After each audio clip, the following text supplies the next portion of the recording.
Jacques Villeneuve carrying the Dodge on board. A view over his shoulder. Justin Allgaier with the Fresh from Florida Gulf Seafood camera. And Max Pappas with our Goodyear on board. We'll watch Max work the pedals today in his Chevrolet. 50 laps, 43 drivers, one trophy, and a tough turn one for all of them to make it through in one piece. For the third time, the NASCAR Nationwide Series goes racing at Road America. Here we go.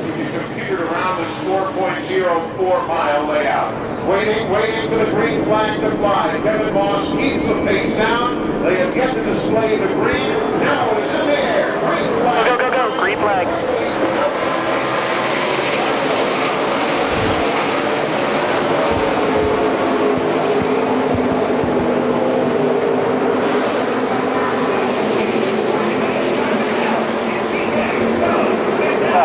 Clear by 2.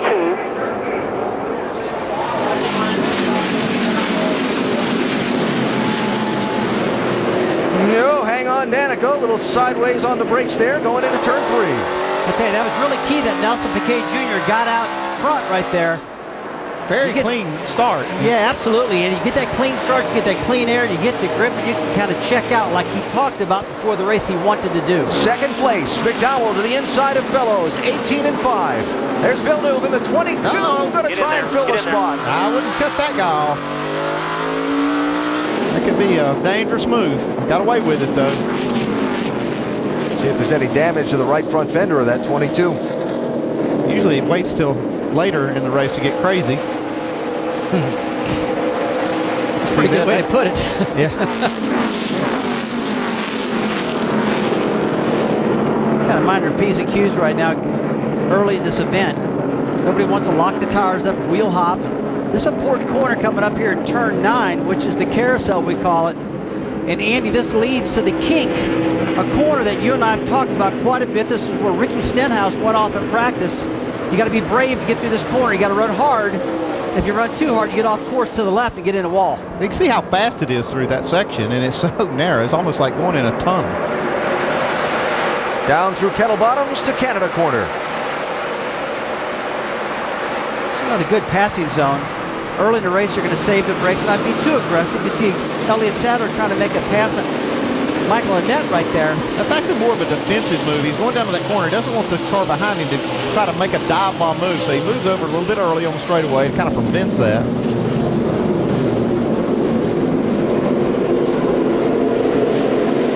Allen coming off of turn 14 right here as a driver. This is a corner First move that to I pit would road. love. Sorry, Rusty. First move to pit road, lap 1.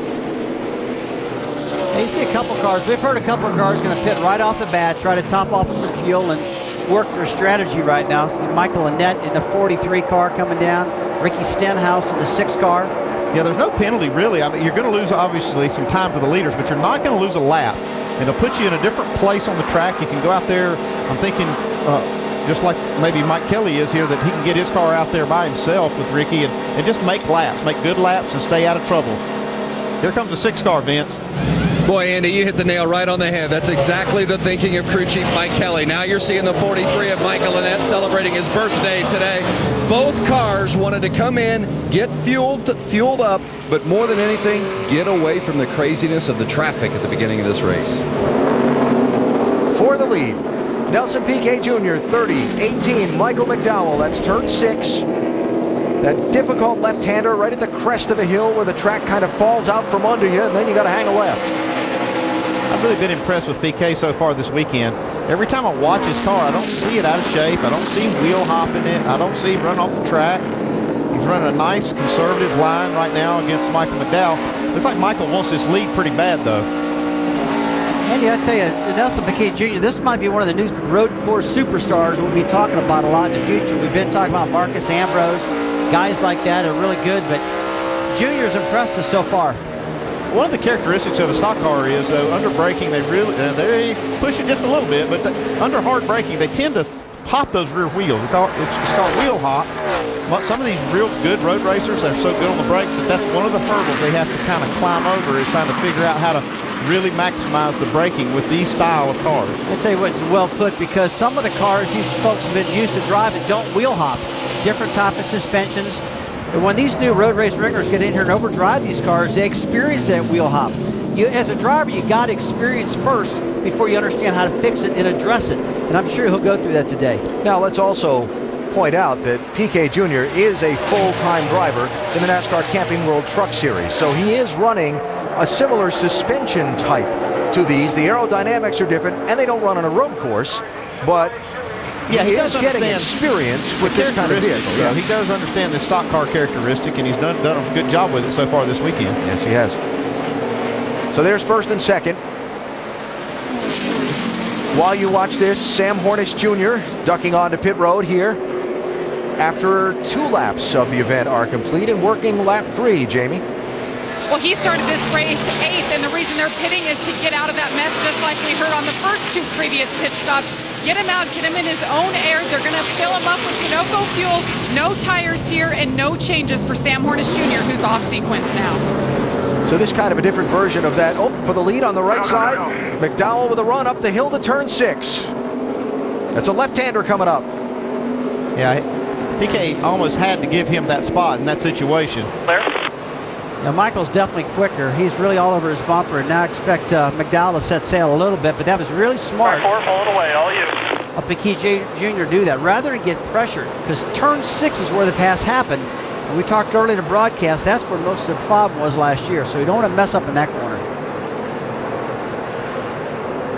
So McDowell out in front, first lead change of the race. Talked about Kurt Busch being a fascinating story to watch. Talked about him only having the 3 laps of qualifying his experience here and starting in the back because the 54 team had to change transmissions. He hasn't stayed there for long. Kurt Busch 21st after 1 lap from 43rd, 17th now. Well, at that rate, he'll be leading here in a couple laps, right? I tell you what, he is flying through that field, but I will promise you one thing. The farther he gets up there, the tougher it's going to get. Pretty good start for the 54, Michael. Yeah, starting way back deep in the field after that transmission change. And as we mentioned, a transmission change, maybe an understatement. They changed it 3 times this weekend, I've been told. I just asked the team how it's working out right now. No issues with the transmission thus far. And Kurt getting settled in and feeling out this racetrack under racing conditions, which I imagine has to be easier when you're chasing people and you're following them around and measuring yourself off them. It's got to be easier as a driver to learn the track that way than when you're just out there in the qualifying laps by yourself, I would think. Getting fuel into the car, very, very, very important here. We've talked about it several times. Watch. Come on. Why is it taking so long? Come on, come on, come on. Oh, wait. No, don't take that can out of the box. Penalty coming up for equipment removed from the pit box for Sam Hornish Jr. Can't do that.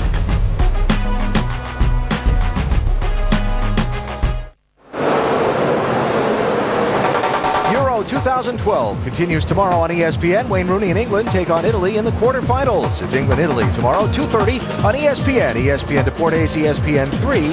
Watch ESPN. During the break, a couple of quick pit stops by Kurt Busch and Jacques Villeneuve. And you're on board with Michael McDowell, the race leader. And if you're not a regular to NASCAR racing and you're saying, come on, 1 lap, 4 laps into the race and these guys are pitting already, that's what's different about the strategy on a road course. It's not run as far from the start on a tank of fuel as you can. It's back up as far from the finish on a tank of fuel as you can as McDowell hits pit road from the lead. Long way up here. He's got to get the pit road speed by that mark and carry it all the way up. You can see there's not even a pit stall for a good ways, almost 800 feet up here to the first pit stall. They have to carry that same speed, 35 miles an hour, all the way down pit road. It seems like it takes forever. Oh my gosh. You look out the window from the booth, watching them go by, it looks like they're crawling. And it takes a long time. Got a lot of people on pit road here. Vince? Well, crew chief Matt Luke is begging McDowell, don't slide the tires because they're not going to change them. They're just giving him fuel, filling it up for the 18, the leader, Michael McDowell. K Jr.'s crew chief Trent Owens knows how to get this race won. He did it last year. Fuel only for Nelson PK. They're filling him all the way up. 9.5, and he stalls it on the exit. Max Pappas, Miguel Paludo, Elliott Sadler pictured here in. Also Austin Dillon on the pit lane here at lap 5. Sadler taking the time to change tires. So is Dillon's crew. You can see them changing tires. Dave? They're going to take 4, Andy, on the 3 car. They had not, he had not given them any feedback on the car yet. And the reason they started so far back was that thing you talked about early in the broadcast, wheel hop. He stalls it leaving. That won't be a big problem right now. But wheel hop during qualifying, they thought that the brakes were cold, and he had a couple of times on that qualifying lap, and that's why he started the race 23rd. All right, Dave, thanks. Past that yellow line that signifies the end of the pit road speed limit zone and back up to speed. Now, we heard from Tony Uri Sr., crew chief for Ron Fellows, the laps when he would call this 5 car into pits during our in-race reporter segment. He's got a little different view on how to do this strategy. He's going to split it up and make it a 2-stop race. The other cars are working it from the end of the race backwards. And they know that if they pit now, they don't actually close the window. They can make it on the same amount of stops. But if the caution comes out, they'll stay on the track. They won't come in, and they won't lose all the spots by coming down pit road. I've been saving a little fuel and saving my brakes already. That's a good sign that she's able to maintain pace and not use the car up. I think if you could do that early in the race, it's just going to pay dividends at the end of the race. I know every crew chief I know of would have said, hey, great. Yeah, it's easy to get an inside wheel to get up in the air. That's another good thing, and that's one thing you got to watch for, because under hard braking into these right-handers especially, you can slide that right front tire, and when you do that, it'll try to find that flat spot every time you go in the corner, and it just gets worse and worse. Yeah, on these road courses with the big sway bars around and the way these drivers are driving in the corners, you really want to try to brake while you're not turning. You want to get both the wheels feeling about the same weight as a driver when you apply the brakes, so you don't lock up the right or the left. But some of them don't do that just right. They start locking either one up. But a good racer, a good road racer will understand how to do that technique. Yeah, I'd say if you carry the brakes too far into the corner, then that's when you have that problem. If you can do all your braking straight like she's doing right here, yep, and then release the brakes to make the corner, that's the best technique you can use. Yeah, you don't want to drive in a corner deep. Be turning. If you're turning left deep, you'll lock that left front corner up, vice versa. You don't want to do that. So the cycling of pit stops has pushed Fellows to the lead, Brian Scott to second, Justin Allgaier to third. They're right in front of Danica in that 31 car. Patrick to fourth, and Jason Bowles up to fifth position in the 81. Yeah, don't be surprised about Jason Boyles now. I've talked about him earlier. He's a really good road racer. Did a lot of racing up in Canada. He's won several times up in Canada, Jason has. And that 81 car right there with Jason driving, really good short track racer. Won the Toyota All-Star Shootout in Urbandale, California. So he's got some history. A good little racer. Vince up to fifth place. Yeah, indeed. And remember, a year ago, he qualified well for this race. Started 10th last season. Right now says it's a little free on the right-handers. Nothing he can really do from the handling perspective when he's on the brakes. So that's something they'll talk about and consider changing when he's coming for his next stop. All right, Vince. Right behind Bowles is Cole Witt in the 88. One of a handful of drivers that had practice troubles and damaged their cars. Brad Sweet had to go to a backup car. We talked about Stenhouse in the backup car. This 88 team damaged their car as well. It was a little bit rugged here on Friday, but so far, the start of the race has been caution-free. Nobody's set a wheel off yet. Ron Fellows is out in front. Beautiful Road America and the Sargento 200. Remember, fans, check out Race Buddy enhanced coverage for select NASCAR Nationwide Series races with more cameras than ever. NASCARNationwideSeries.com/RaceBuddy is the spot. Beautiful look down on this 4-mile, 14-turn course. Watch Rapid Ron Fellows jamming the gears as the race leader. Oh, I love that shot. You can tell him going all the way to first gear to come off of this corner.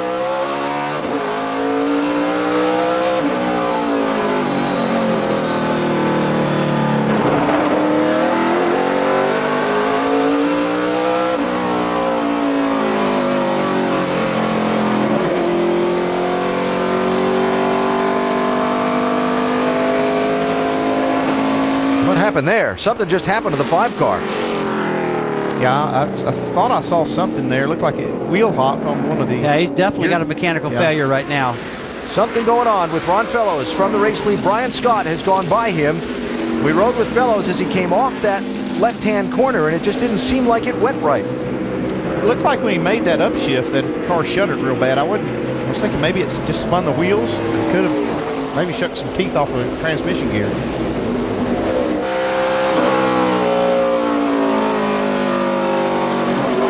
Motor sounds fine here.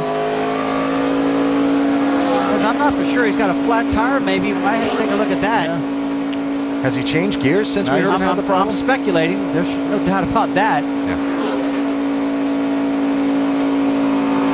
He's intentionally not going past that speed. I don't know if, like you say, Rusty's got a flat tire or if he's got a transmission issue.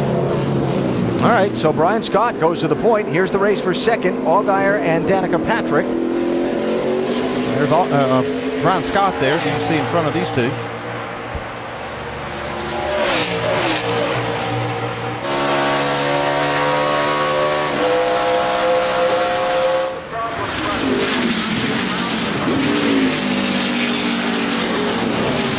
Right now, Ron Fellows does have a flat tire. He won't get lapped because the course is so big. But he's given up a lot of time. Yeah. Justin Allgaier there, he thought he had it won last year.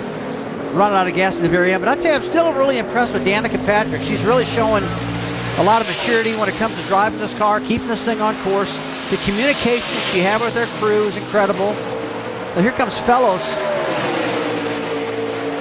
Left front flat tire, guys. That's the problem. Go ahead, Mike. Rusty is spot on. Left front flat. They're going to change all four on the 5 and hope to make up some of this lost real estate. As you guys alluded to, lost quite a bit of ground because of that flat tire. Very slow on the racetrack.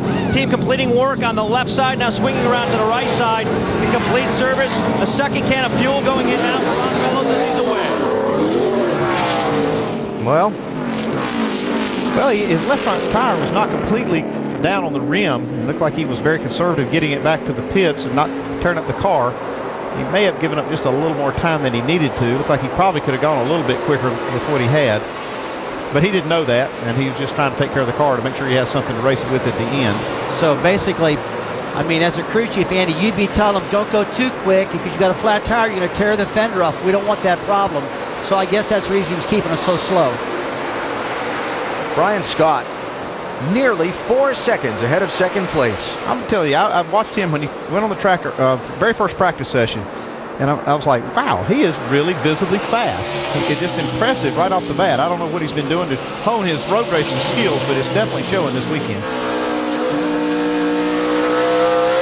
Had a couple of great finishes here recently on the oval tracks, too, after a very difficult start to the season for Brian Scott. They've got it going in the right direction in that Joe Gibbs Racing 11. It's like Allgaier maybe closed the gap just a little bit, and Danica staying right with him.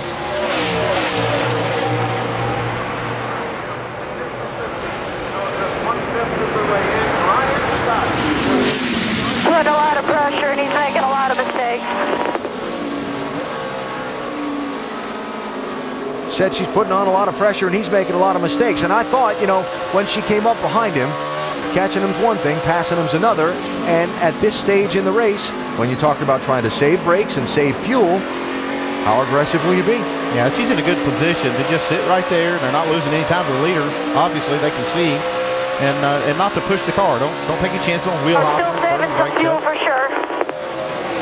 Short shifting, so she knows she's saving fuel. I tell you, what I've been hearing, though, she's got a lot of confidence. To come over here and say, hey, I pressured him into making mistakes, that lets her know that, hey, I'm feeling pretty good about this right now. Usually it's the other way around. I'll be easy. I'll take care of it. I won't let anybody pressure me. But now she switched the role. I'm pretty happy with her. I mean, she's getting it on out there, guys. Brad Sweet, Mike Wallace on the pit lane. Dave? Brad Sweet's first road course experience. It cost them their primary car in practice. This backup car right now lacking some rear grip. They'll make an air pressure adjustment as they fill it full of Sunoco fuel and give Brad 4 fresh tires. Mike Shiplet said he's really improving on his lap times all throughout the day, except for the problem with the crash. And even in qualifying, he picked up a 1.5 seconds over his best practice time. So Brad learning the course.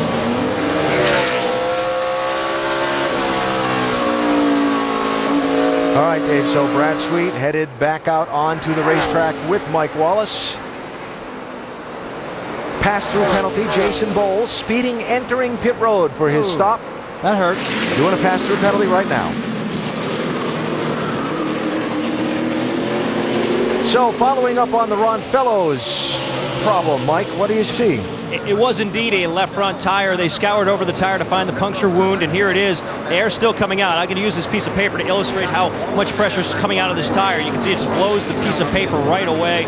Obviously not exactly what this team expected, but it did happen early, so they've got some time to try to make up this ground, Alan. That's one of the problems, Mike, with road course racing is you have a lot of debris that gets kicked up on the track from other cars, and that does sometimes cause a problem for other competitors getting flat tire. All right, so the cost for Ron Fellows. Remember, McDowell made the pit stop before Fellows. Now Fellows has been in relation to the lead, the guy that will cycle around to the lead. Ron Fellows is 45 seconds behind him on the racetrack.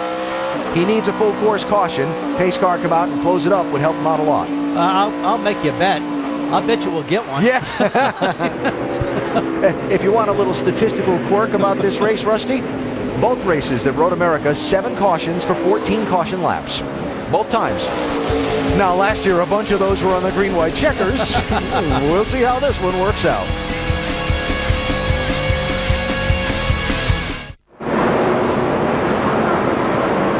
Live at Road America, weren't we just discussing full course cautions when we went to the break? And as we went away, one came out. TJ Bell, driving the 50 car, found some trouble in the final of the 14 corners here at Road America. Got just off the track, almost to the gravel, and couldn't get it in reverse and get going again. So he just got in there too hot.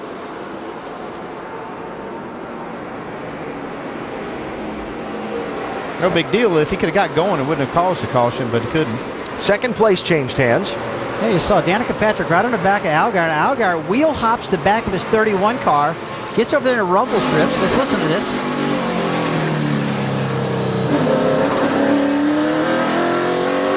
And she said earlier that she pressured him, and she did pressure him right off the racetrack right there. She did a good job.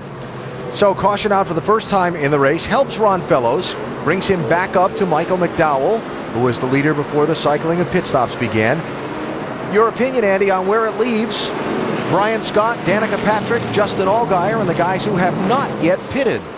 Well, it's put them at a disadvantage. If they make a pit stop now, traditionally you think, well, the caution comes out, we'll make a pit stop. That really kills you here because all these cars that made those green flag stops, they didn't lose a lap, so they can close up every bit of distance they lost making that pit stop right now. And if these cars pit, they'll have to line up behind them. So it puts them at a disadvantage by being out front. My mind shifts to one thing. The first 2 cars that came to pit road first, you saw Michael Annett and Ricky Stenhouse, and they heard the reason they pitted is to stay out of the congestion, to get away from all these guys. So now they're all jammed back up in these guys, and I'm going to see how Ricky's going to drive. This guy's had a lot of bad luck. He wrecked his primary car in practice. Stenhouse can't afford to tear another car up and lose any more points right now in this race, which he'll tell you he's not a great road racer. He's a little bit nervous about it. Hey, look at Kurt Busch. He started at the back, made a pit stop, but now he can erase all of the time that he lost when he made that stop. He's up inside the top 15. And you know that Kurt has got a lot of experience right now. He's never been to this racetrack.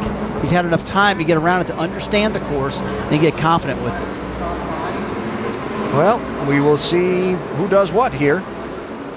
If we see Stenhouse and company make another pit stop, because it was lap 1 when they pitted, or if they stay out on the racetrack and then come in under green, we'll see what Brian Scott's team chooses to do with the race leader, who had not yet made a pit stop. Well, we're within 1 lap of win. We heard Pops Yuri say that he wanted to pit the car of Fellows, even though he had a problem, had to pit under green anyway. So this is kind of at that window. You think that the teammate there, the 7 car with Danica, they might think about pitting under caution. Right now, the top 5 on the racetrack have not yet visited pit road. Scott, Patrick, Allgaier, Cole Witt. We open. We are pitting. Copy. Yes, ma'am. Pitting. 4 tires. And John 4 Young tires. in the 26, who shows in 5th position. Free pass to Matthew Bell in the 4 car. That's him there, 5th in line. He's going to get to go around the pace car, get back on the lead lap. He's the first car, 1 lap down. Pit road speeding penalties. Big concern here. It's a long pit road, a couple thousand feet from that yellow line that Danica Patrick's crossing now till pit exit. Into the first pit box, about 800 feet. That's a long way to hold pit road speed. Yep. You see Villeneuve in the 22 making another pit stop. He'd already made a pit stop under green. And Brian Scott stays out. Mike? And Danica Patrick makes that long commute down pit road and hits her marks perfectly. The team going to work. A 4-tire change here on the GoDaddy machine. They complete their service on the left side, move over to the right. Vince? The 6 of Ricky Stenhouse is coming. Stenhouse says the car is not too bad, but he needs a little bit more drive off. Let's go to Dave Burns. Justin Allgaier gives up the 3rd position, but he didn't want to. We heard Danica's radio transmission earlier talking about him making mistakes. His water bottle has come loose inside the car. It was getting under the pedals. Crew member going in to try to get that water bottle out right now so Justin can move this car. They filled it full of Sunoco fuel, changed 4 tires, made an air pressure adjustment to adjust it, but the biggest thing is to get that water bottle dislodged from underneath his pedals. Alan? They just need to take the time right now and fix that. I mean, whatever it takes, don't get in a big hurry, get that water bottle out, because if it gets between the brake pedal, gas pedal, I'm telling you guys, I've had that happen before. It's annoying, and it can cause the throttle to hang wide open and cause a big wreck. Maybe that's what got him in trouble over there in turn 5 when he gave up second spot. Now, you think all the things that can go wrong in a race. This is that right there has got to be frustrating. Driver shouldn't have a water bottle anyway in his car. You can't. You should Listen to you. You can't let them do Come on, anything. man. Alan, look, it's a 3-hour, 2-hour race. You'll be able to run a 2-hour race without drinking water. Oh, boy. Oh, there's a couple of ways you can do that. They have onboard systems too, with just a hose that you use as a straw, but wouldn't have that problem. But that's what you did, wasn't it? Yeah. Your drivers had that. Yep. All right, you all set. Track position lost to a water bottle for Justin Allgaier, who gives up second spot and is still sitting on the pit road. His radio is disconnected from his helmet. Stage, CC Sabathia and R.A. Dickey head-to-head. The Yankees visiting Citi Field to take on the Mets. Then it's Monday. Asdrubal Cabrera and the Indians heading into the Bronx to face Derek Jeter and the Yankees at 7 on ESPN2. Sunday Night Baseball presented by Taco Bell, and Monday Night Baseball presented by USAA.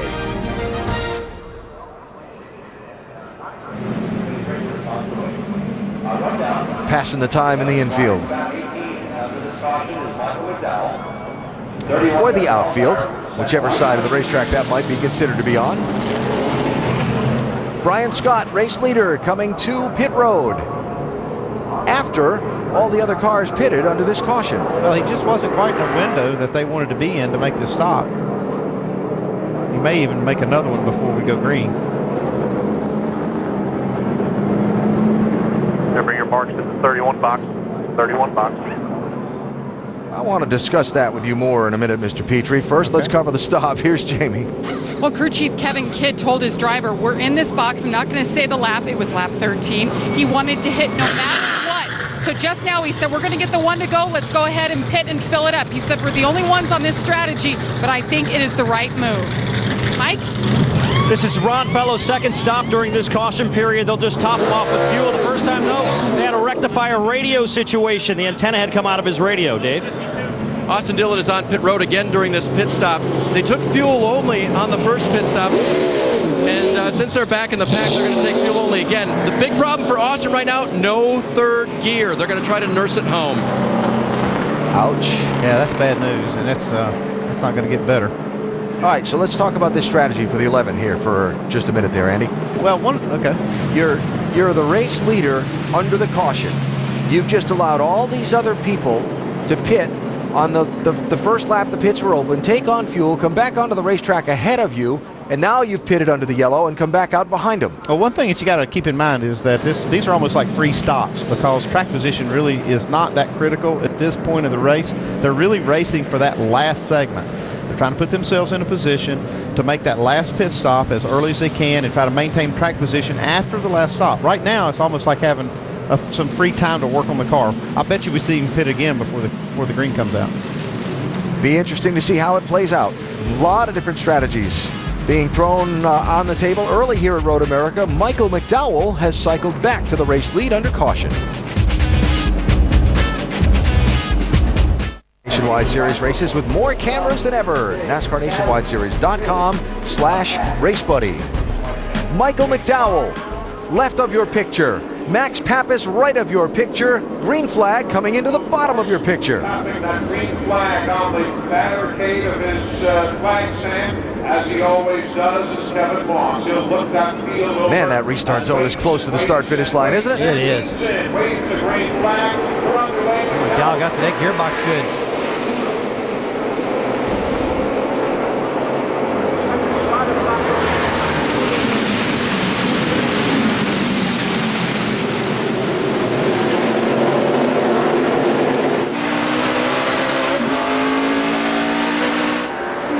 For the lead, Max Pappas inside of McDowell, turn 3. Mad Max Pappas, this guy wants to win real bad in his 33 car, and every time he gets in this car, he runs strong. But you see McDowell really pressuring him, getting down to turn 5. That's going to be the outside for the next turn. It's a left-hander. Still out there. Still outside. Not going to be able to make the pass, but that kind of makes a statement when you pull up beside a guy like that on the straightaway. Yeah, when you go into a high-speed left-hander, you're on the outside with all those rumble strips. I'm like, I wouldn't try that one right now this early. Might want to revisit the strategy a little bit. Brian Scott should only have to make one more pit stop, and that could put him in a really good place. If he could run till the 18 laps to go, then he could probably make it. The other cars are not going to be able to do that. They're going to have to make at least 2 more from here, especially these leaders. This corner coming up right now, the carousel, we call it turn 9. I keep talking about the kink, which are about to approach right now, a real high-speed right-hand corner. There's been many, many different style of cars that have run at this track, and they tell me they've had some of the worst crashes, big IndyCar wrecks in that kink. A lot of people have been hurt, but you got to be brave to get through it if you want to run fast. You got to be brave to do it, period. Yeah. Canada corner, turn 12, they call it, as you climb up the hill into turn 13, Andy. Yeah, you can see right here, they got another little switch back they've got to negotiate. And they make it over here to the last corner, turn 14. On board Max Pappas. Watch the feet do their thing.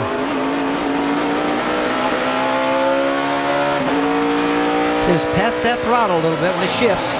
See, he's also messing with some switches up there, probably some brake blowers. Some of the road course drivers use the clutch to shift. He doesn't. See, he is using the clutch on the downshift. Yep. On the upshift, they'll just pull it in gear. On the downshift, they'll use that clutch a little bit. That's how I did it. It gives you more confidence, and you don't miss many gears like that. Some guys don't use the clutch at all. I love this view. You got 3 ways you can look at this. You see Max working inside the car. You can see what the result is by how far he is ahead of second place. We consider Max for sure one of the road race ringers we talk about all the time. A lot of experience. He's drove the Grand Am cars, Indy cars. Max has drove a little bit of everything and runs exceptionally well in these nationwide cars.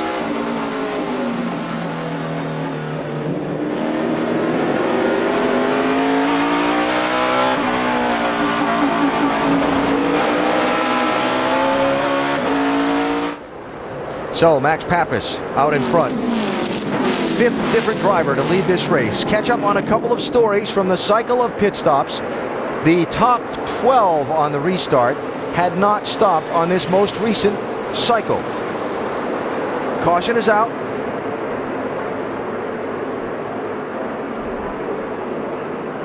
Being told there's some debris Caution. on the front straightaway just past the start-finish line. There it is. Yeah, right in front of our booth. Yeah, that's a piece of metal too. That's some type of a cover. It actually looks like a battery cover to me. And is that the battery box? That may be the foam that held the battery in the box. Might be the battery inside the foam. There's a lot of debris out there. All right, second yellow of the race is out. So we just button up a couple of things here. So you got Pappas, McDowell, Paluto, Hornish Jr., Sadler, Sweet, those first 6 did not pit on that last round of stops. Danica Road is Patrick open here, Max. We will pit this time. Pit this time. was the first off the pit lane on the last cycle of caution flag stops. She restarted in 12th and has already moved up to 7th. Well, there's a couple things here, Alan. One thing tells me that Patrick is probably getting better mileage than most cars on the track. And this particular team historically gets better mileage than most teams. So I think they're probably in the best position. They can make it on one more stop, and they'll wait till they have to do that. And now we're going to see these other teams get back on the same strategy, but they're going to lose some track position to Danica. See, Danica stays on the track. Indecision there. Who was that? Like Paluto, maybe. Yeah, I think it was. Made the last second turn back out onto the racetrack. Pappas, McDowell, Hornets Jr., Sadler, all in. Bliss, Bowles, Allgaier, Mike Wallace will be the ones who stop.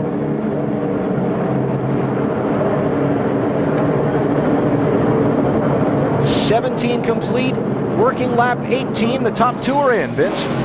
Michael McDowell, his crew asked him to give him a little space between the wall and the car. He didn't want it to be too tight for the guys going around the car. 4 tires, Sunoco fuel, slight air pressure change. Dave Burns? Leader Max Pappas hits his mark perfectly. It'll be 4 fresh tires full of Sunoco fuel. No changes. The car perfectly balanced right now for the man from Como, Italy. Sam Hornish in.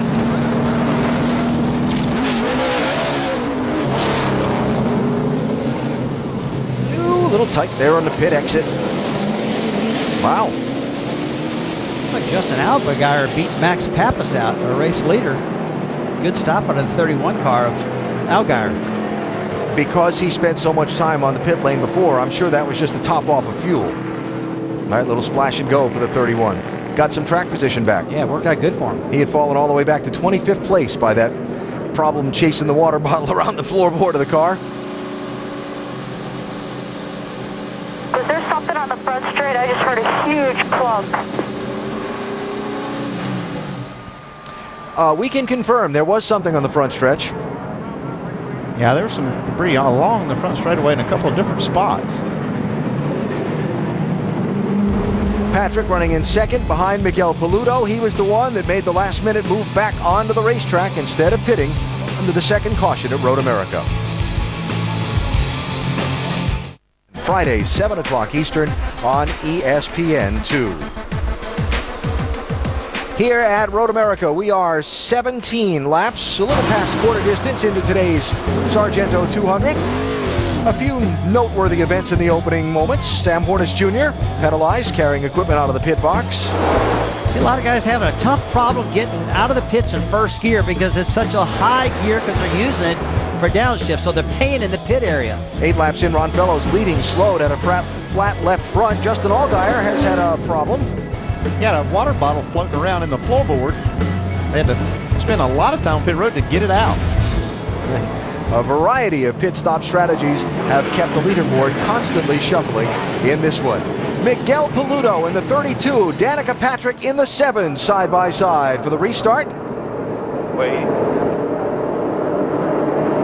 Start looking at this. Go, go, go. Go, go, go, go, go, go.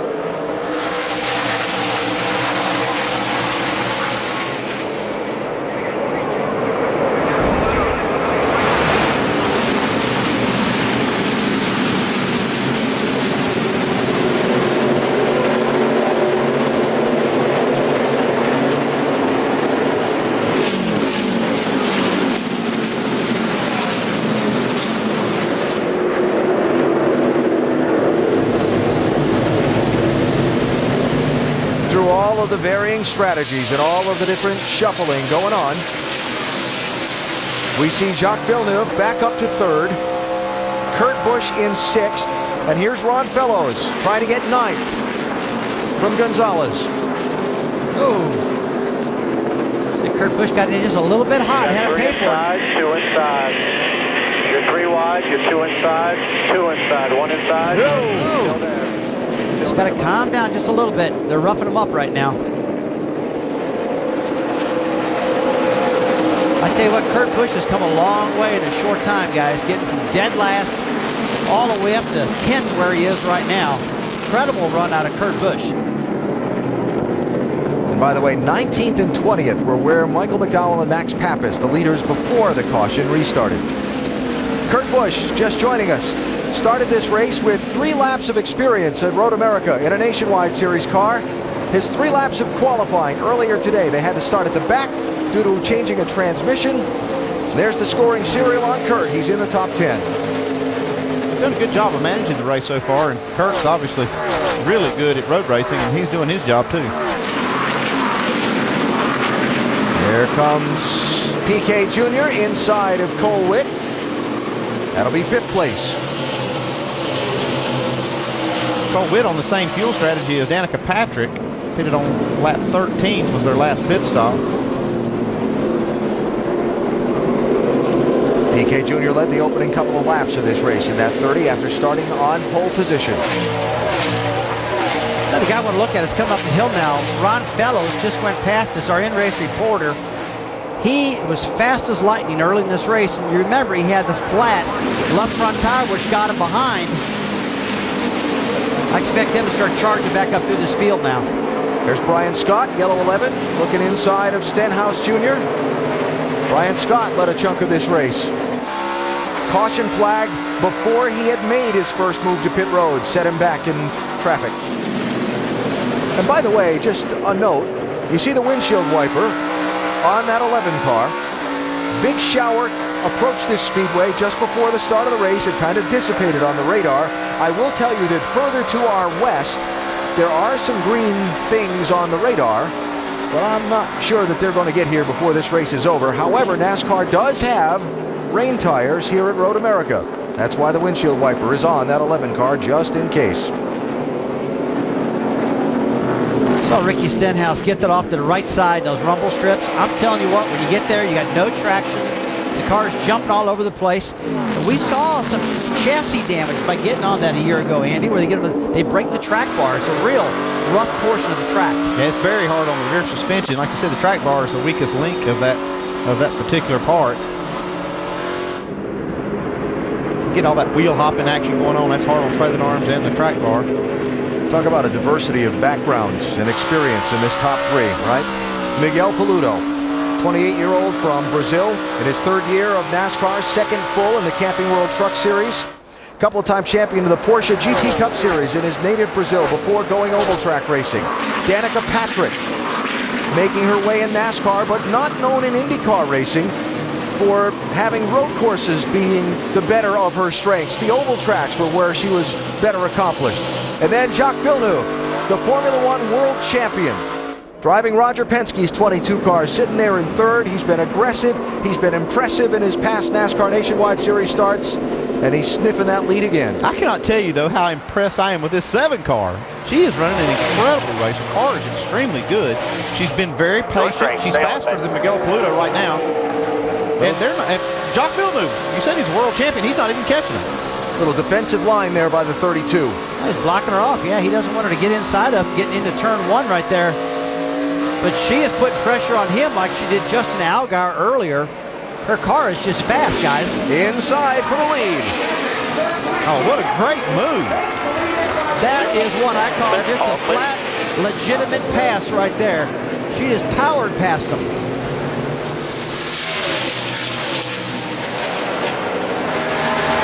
Every time I try to predict what's going to happen to Danica Patrick, I seem like I'm wrong. I need to think backwards. I never thought that she would run so good at Darlington, South Carolina. Look out, look out. Okay, I jinxed her. Well, she made a mistake. 22.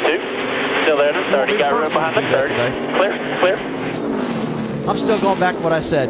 She's Hey, very, very got a long ways impressive. to go here. My mistake.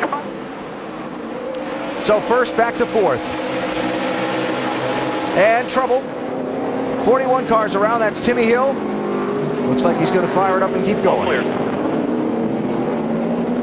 That is in turn 5. That same spot where Patrick got in trouble a second ago. We'll talk about turn 5 later. There's a lot of action that happens down there. We'll tell you why.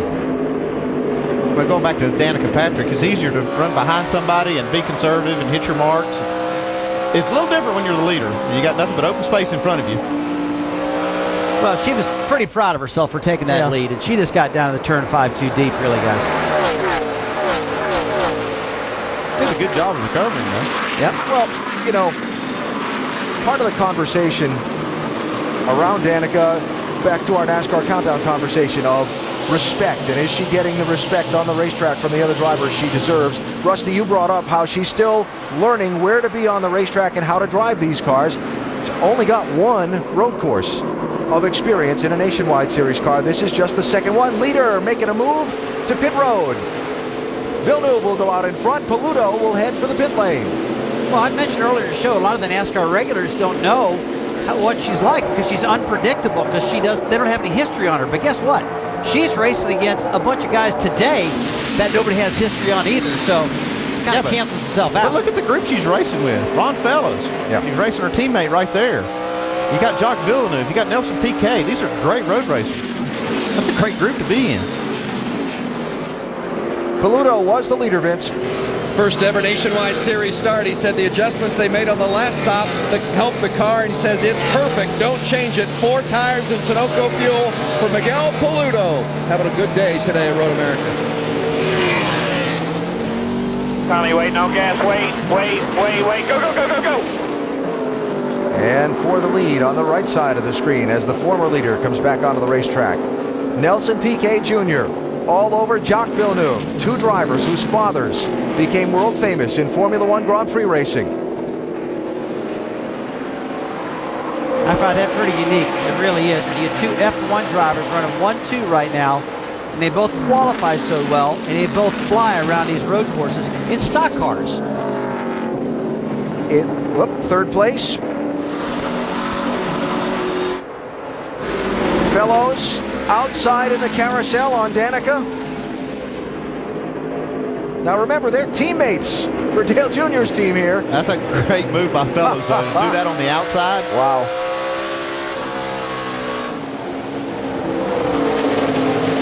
Ron Fellows to third.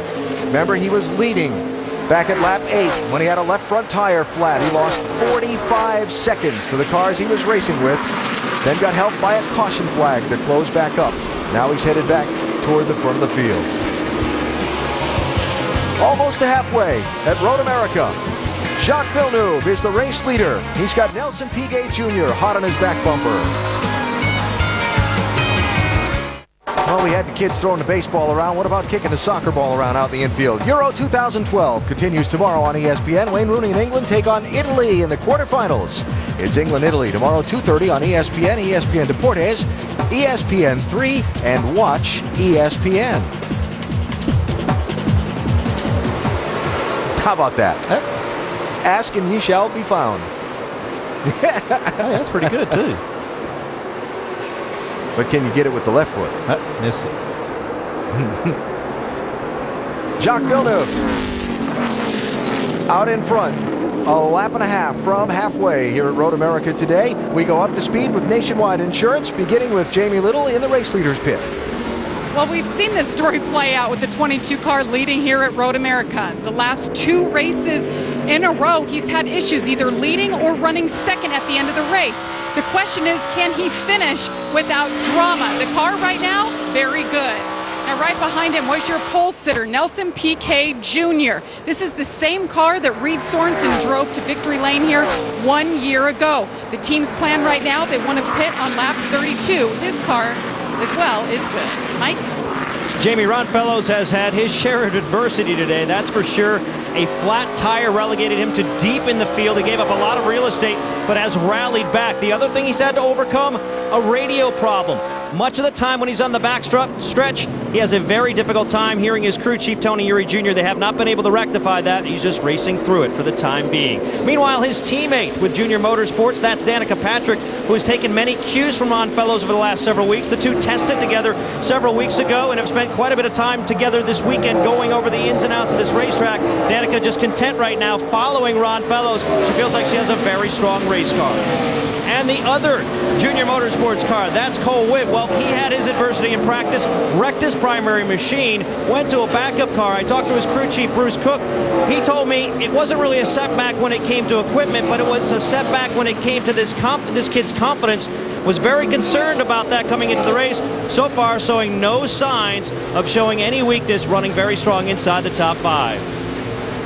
Kurt Busch only had a handful of laps heading into this race at Road America because of his duties out in Sonoma. Well, showing no ill effects of that either. The car was set up by Colin Brown. He has stormed all the way from the back after changing transmissions, working his way to the front, showing he can adapt as quickly as anybody else to this racetrack, Jamie. Well, Brian Scott, as we've talked about, they're on a little bit different strategy. They're hoping to make this race to the end with one more stop, and that's unlike his competitors around him. After the last stop, he slipped back to 30th, but he's already raced his way up to 7th. Now, Andy Petrie earlier was talking about how good and how confident he's been, and he says it's all Michael McDowell, his teammate this weekend. He's been helping him so much, and it's shown since practice 1. Dave? Jamie, the last time Max Pappas was on pit road, he got these words of encouragement following his stop. Get back out. We're going to stop one more time, and that's it. Get you up front. We'll stay there. Whatever track position we get from here on out for the rest of the race is going to decide the race. Max, save all the gas you can, bud. Save, save, save. The middle point there from Ernie Cope. All the track position you get will help decide this race. Last lap, he told his driver, go get that 11. We got to get by all these guys and stop one more time to win this race. Pappas right now running in 8th position. Brad Sweet, Michael McDowell round out your top 10 at this point. We are just across halfway. Yeah, what he said, what the crew chief for Max Pappas said is they've got about 4 laps on most people with fuel. They got 4 laps more fuel in the tank than other cars around them. Still not sure. We haven't seen the hands played out to see who can get what kind of fuel mileage, but if some of these, if any of these cars can go to about lap 32, 31, 32, then they can probably make it to the end. That's banking on not having any green-white checkers. Which is not a smart thing to bank on. Well, but if you have a lot of cautions at the end, you also save that amount of fuel when you run under caution. So either way, it's kind of a gamble, but that's kind of the lap. I think you're going to see pit road be real busy on lap 32. Michael McDowell led more than most in this race. He's led a couple of times. The strategy calculations going on down in his pit from Matt Lucas. And I can tell you one thing, when I was driving the car, I put all those gas decisions to the crew chief, because if I try to make those things, it'd make me delirious. It is a very, very tough thing to do. And just imagine how many different strategies these teams have used today. We saw teams pit on lap 1. We see them pit on lap 7. We hear Pop Series, so we got to go to lap 14. Everybody's changed their mind about what they want to do. They've all got an opinion when the right time is to pit. Well, at the first part of the race, some of these teams decided just to make that pit stop and just make an extra stop in the beginning and counting on a caution to close them up, which we got, and a lot of them did take advantage of that. But then the real test comes at the end. When you make that last stop, what kind of track position you have after you make that stop, that's what you got. I think that's one thing we heard Max Pappas' crew chief say, and he thinks that they're going to have pretty good position by the time they do that. After 3 difficult weeks, Ricky Stenhouse Jr. needing a positive points day. Mike Kelly called him to pit road at lap 1 to get him out of the mess, if you will. They have pitted again. They pitted at lap 13. Now the question is, how's the strategy going to play out for Stenhouse, and where will he cycle out in the day's events?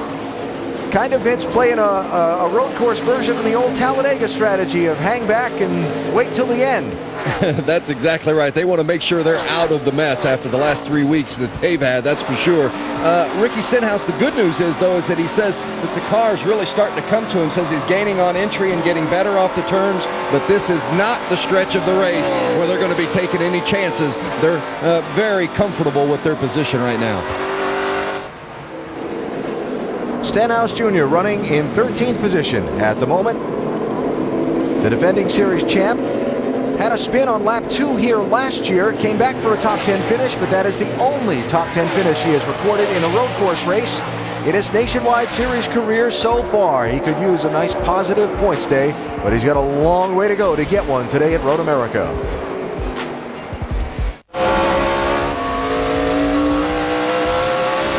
Back live at Road America. Follow at NASCAR ESPN during the race. We'll share some of your thoughts on how you feel the day is going for various people here at Road America. You ever heard of Kendra, Rusty? Yeah. Okay. I have, absolutely. Guess she's watching. That's good. This is a good thing for her to watch. There you go. I'll bet that is not a unique sentiment.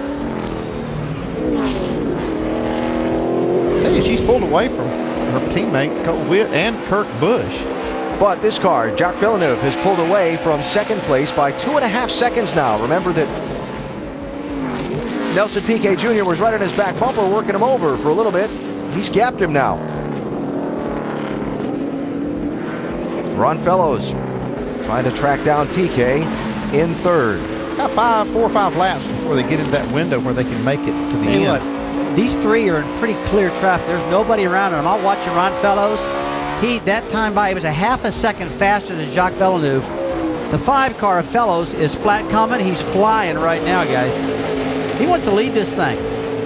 That flat tire got him mad. He's finished second in this race, both times it's been run.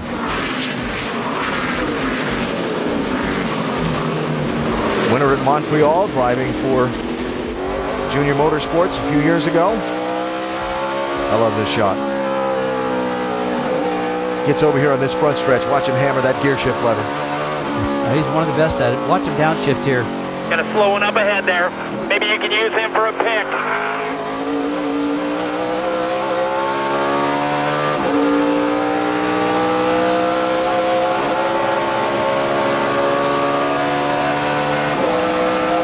You get a sense of how long that straightaway is. That straightaway itself is 200 feet longer than the entire track at Bristol. Oh my gosh. And it is one of the longest straightaways in all of NASCAR. I think it's longer than Pocono. About the same length as the back straight of Montreal, which is very long. Here's 5th place here. Cole Witt, 88. Kurt Busch, 54. Just behind them, Max Pappas trying to close in. Remember, we heard the radio a little while ago. Ernie Cope telling Max all the track position you can get. Well, he's up to 7th. Here's Pappas with Brian Scott right behind him. He got by Brian.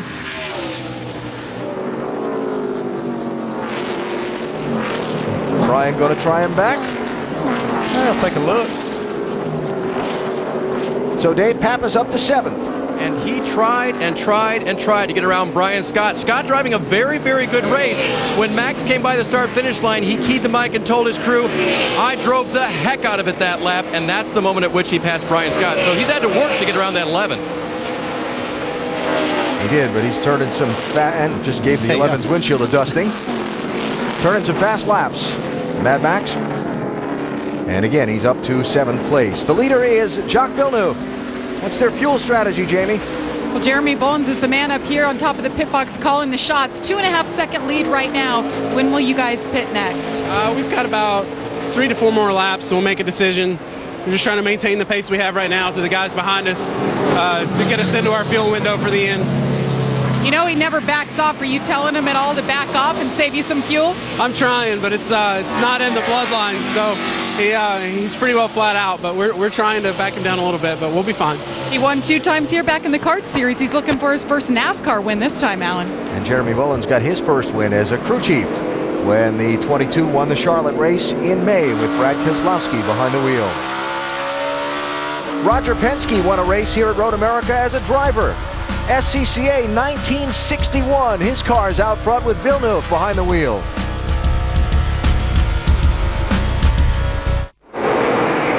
The ALNL Showdown, presented by State Farm, continues on ESPN and ESPN2. Tomorrow at 8 Eastern on ESPN, the Subway Series on baseball's biggest stage.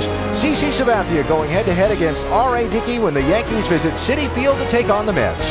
Then Monday on ESPN2 as Drupal Cabrera and the Indians head into the Bronx to face Derek Jeter and the Yankees at 7. Sunday Night Baseball, presented by Taco Bell. Monday Night Baseball, presented by USAA.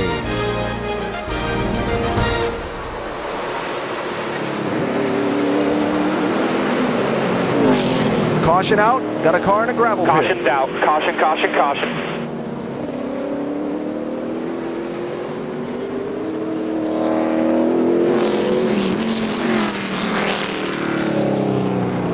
This will be interesting. This is just outside most of the fuel windows. About 2 laps sooner than most would like to pit. Very fascinating. Yeah, see some people try to roll the dice, make a pit stop here, and make it to the end. Caution for a car reported off course.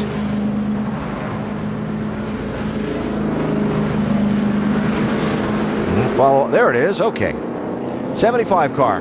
Kenny Hobble has found not just the gravel trap, but the tire barrier. And that is at turn 5, that long downhill run to the hard left-hand corner. That has all the makings of a brake pedal going soft. You could have used them up. Got down there and they didn't. Yeah, that was a long way to go. Work. Just by missing the Went to the corner. pole. I don't know, man. I'm pumping this thing like fucking crazy.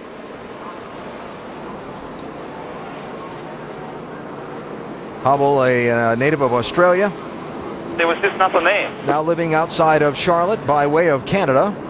The last racing he's done was 2006, but has caught the bug again, if you will. Very successful businessman now, put together a team. He's got technical support from Joe Gibbs Racing and acquitted himself very well thus far this weekend. Obviously having a technical problem right there. So, the caution kind of, I guess I want to say, made the strategy call for a lot of these crew chiefs. Yeah, I did, and it's just going to make it a little bit tougher. They're going to have to try to save fuel, count on some caution laps now to make it to the end. They wanted to probably run a couple more before they made that last stop. That's why you didn't see anybody on pit road yet. So this will force their hand. Eric McClure, the free pass under this caution. And here come the leaders to the opening of pit road. Got 26 cars on the lead lap. Not all of them are coming in. Schnellgeier staying out. A little bit surprising. Always made me nervous when the entire field pits and I'm the only one that stays out. I'm like, did I make the right decision or am I right? They're all wrong. What's the deal? All right, Mike. Ron Fellows in. Tony Uri Sr. telling his team, make sure you get it full of Sunoco race fuel. A 4-tire change expected on the 5 car as we now go to Dave. Max Pappas will give up the 7th place. He said it was a little bit tight in traffic, so they're talking about making a track bar and air pressure adjustment for tires and fuel. Jamie. And Jacques Villeneuve, his last pit stop of the day, they'll fill it up, and you see right ahead of him, Nelson Piquet Jr. just barely got his car inside the pit box. 4 tires, they'll fill it up with Sunoco fuel. It's a battle against first and second who are on the track together. The track is playing out. They fire him up, trying to win the race off pit road, and it's close, guys. It is car 7. Nice work. Nice work. That is some nice work. Great pit stop by the 17. These guys never cease to amaze me. Danica Patrick beats them all off pit road. And she's pitting in the very first position coming in the pits. And that worked out for her that time. Good pit selection. Hearing Max Pappas has had some trouble on the 33 car. Watch the fuel can. Oh, it's a bad time to be having a pit stop mistake. They don't plan to make any more stops now, so this is going to cost them some terrible track position. There, gas can hung again. We see that a lot. Boy. That's going to be a penalty. That's terrible luck for Max. It seems like he always has this bad luck when he's running so well. And these guys are sticking these gas cans like crazy. They drop the jack too soon, or else the driver rolls a little bit instead of staying put. Gets them all in trouble. Ruins their entire day. So not pitting under the caution, Sam Hornish Jr., Justin Allgaier. They have the top 2 spots. Danica Patrick first off the pit lane under the 3rd caution of the race.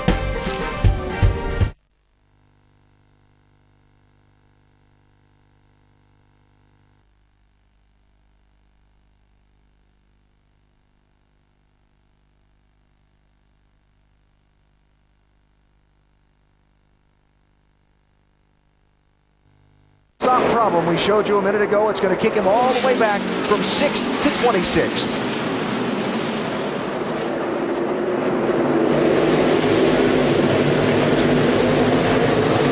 As I got to tell you, I do not understand the strategy of Hornish and Allgaier staying out, not pitting. They just must not be able to make it from there to the end. They're going to just stay out here and try to get some laps in the bank in case we have a green-white checker. That's the only thing that they can hope for, is that the race goes a lot overtime and some of these other cars can't make Watch PK wrestle that 30 car under braking contact there. Villeneuve is around. it. Can't say I'm surprised about that. All right, get it going. Get it going. That turn 5 will suck you right down in there, and a lot of problems in there. And as the race goes on, turn 6 gets worse.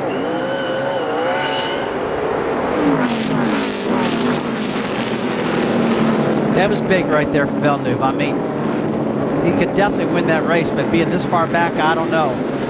It's not the last one we're going to see. That's true. We're beyond the last pit stop for most everybody.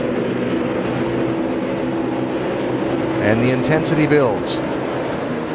Well, I remember this point last year, we're all, well, at least I was, predicting what was going to happen, and I was totally wrong by what was happening at the end. TJ Bell, gravel trap. That should bring out a caution. Yeah, he'll be stuck there. He can't get out of that. It hasn't yet.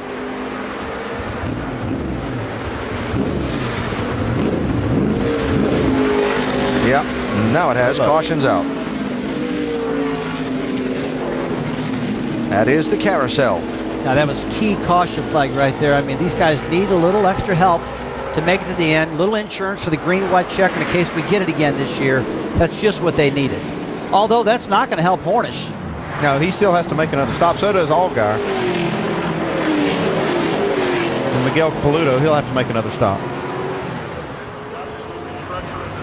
I'm looking to see as these cars come back to the caution where Villeneuve ended up after his spin.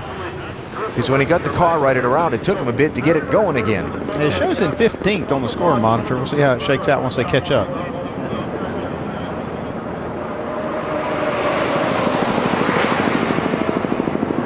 Yeah, 16th for the 22 car, Andy. So what's Chad Walter thinking for strategy there for Sam Hornish?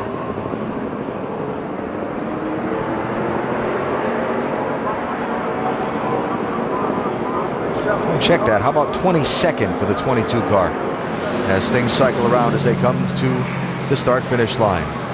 4th caution out at Road America in the Sargento 200 for the NASCAR Nationwide Series. Caution for TJ Bell being stuck in a gravel trap over at the carousel corner. More interesting to follow up on. Respect to TJ. This charging down into turn 5 a minute ago. Michael McDowell and Jacques Villeneuve and Danica Patrick. Still there.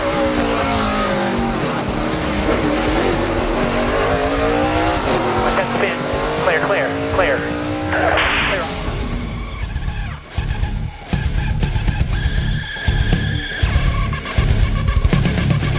At Road America, reminding you to go to NASCAR.com for all your latest NASCAR information.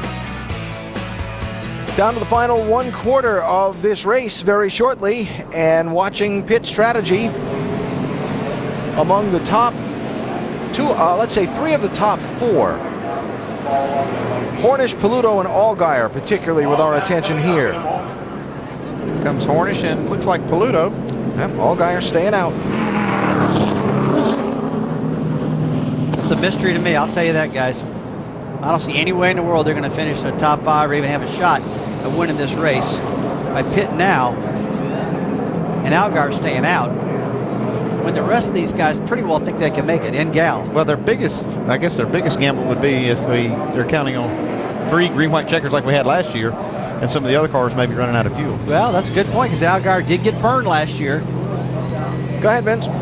Miguel Paludo, it's been a strong run in the Turner Motorsports car today. Says it needs to be a little more snug on the right-handers. They got it a little too free last time. It's a 4-tire change for Miguel Paludo. Jamie? This Sam Hornish Jr.'s second ever road course race in the Nationwide Series. He says the car is pretty good. They're going to put 4 tires on, fill it as full as possible. Remember that green light checker, Vince.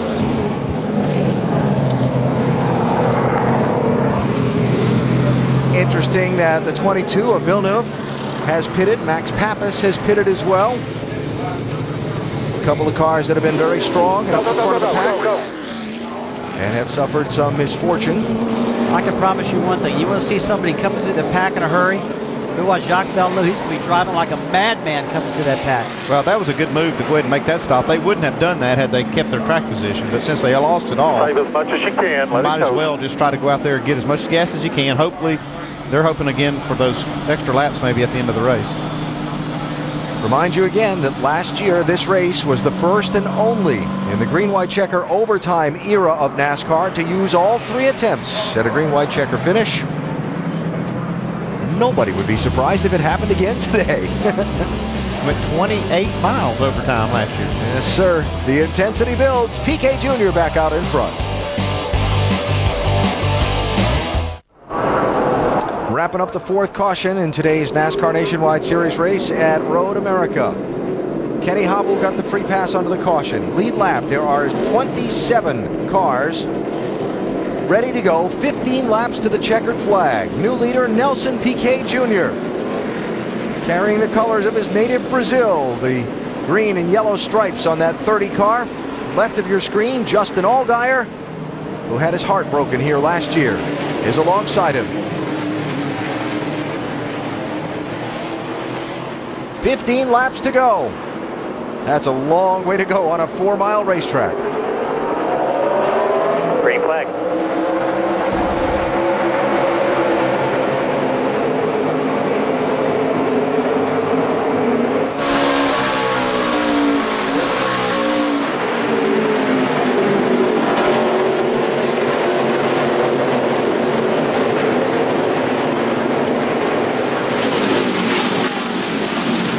McDowell to the inside of Allgaier. Michael McDowell to second. Kurt Busch trying to gain some ground. Driver's right in that 54 car. Remember, he started all the way at the back.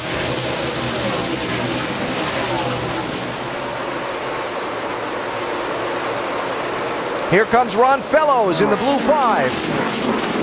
This turn 5 is where they've been having all the problems all day long at Kurt Busch. Kurt Busch does. 3 wide. 3 wide. What a good recovery, though. Nice job by Ron Fellows to get out of that tight spot. It's such a slow corner, guys, but you can get off the corner, get off the track so easy there. Those rumble strips and the slick racetrack creates that problem almost every single lap if you overcharge it just a little bit. 99 is Victor Gonzalez Jr. You're riding with Elliott Sadler.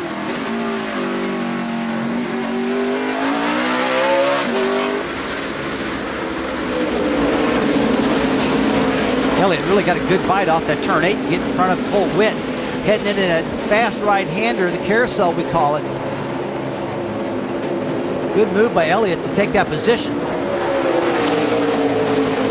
Just a quick update. Sam Hornish, who was the race leader coming to the caution, restarted in 18th. But look for at the the run. lead. Look at the run McDowell gets on the straightaway. Patrick for 3rd. On Allgaier.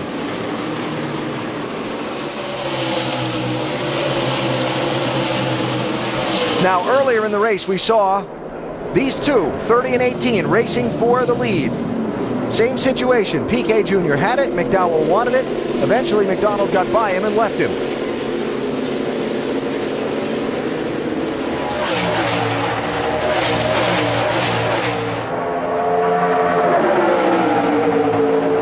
But basically all these leaders right now, except for Justin Allgaier, have got to figure out how to not drive so hard and save a little bit of fuel to get these things to the end. That's 4th place for Kurt Busch.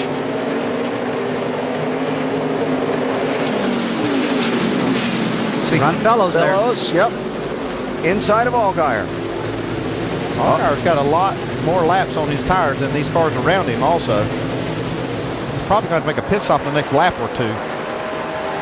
Hey, Andy, that's a good point with the wearing the tires. A lot of times you're out there amongst these guys that have got good tires, and you got old tires, you can get yourself wrecked by just being a little bit too slow and getting in the way. Or having no brakes. Yep. Wheel hop, something. Yeah, that was not going to get the chance to pit without getting towed out of the gravel trap. Big mistake. That wasn't on purpose, though. I think he just had a problem with the brakes.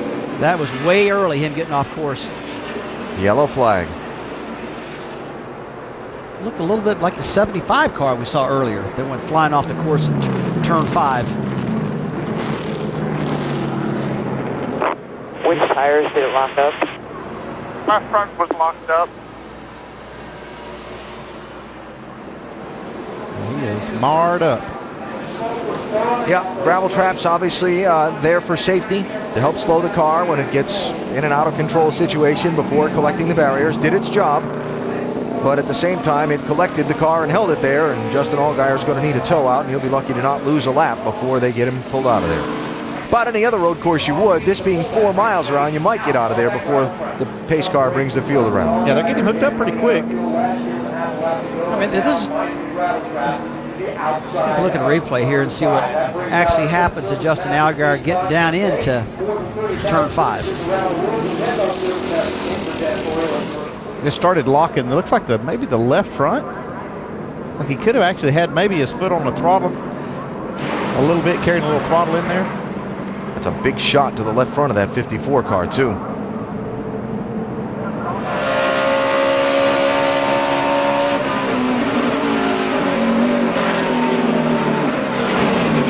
Taylor definitely off the throttle. Just had that wheel locked Coming up. to wrecking in 5. Track's clear. Still out. That's got to be a terrible feeling. No kidding. Especially for all the guys around him. How about Kurt Busch did a great job not to get actually collected up in that. Well, I'll tell you, you're right, he did, but he looks like he's got some pretty good left front fender damage on the 54 car. I don't know if that's really going to affect the way that car handles or not, because he got hit pretty hard, like you said, Alan, by Justin Allgaier. Allgaier's out of the gravel trap, but he's got some damage.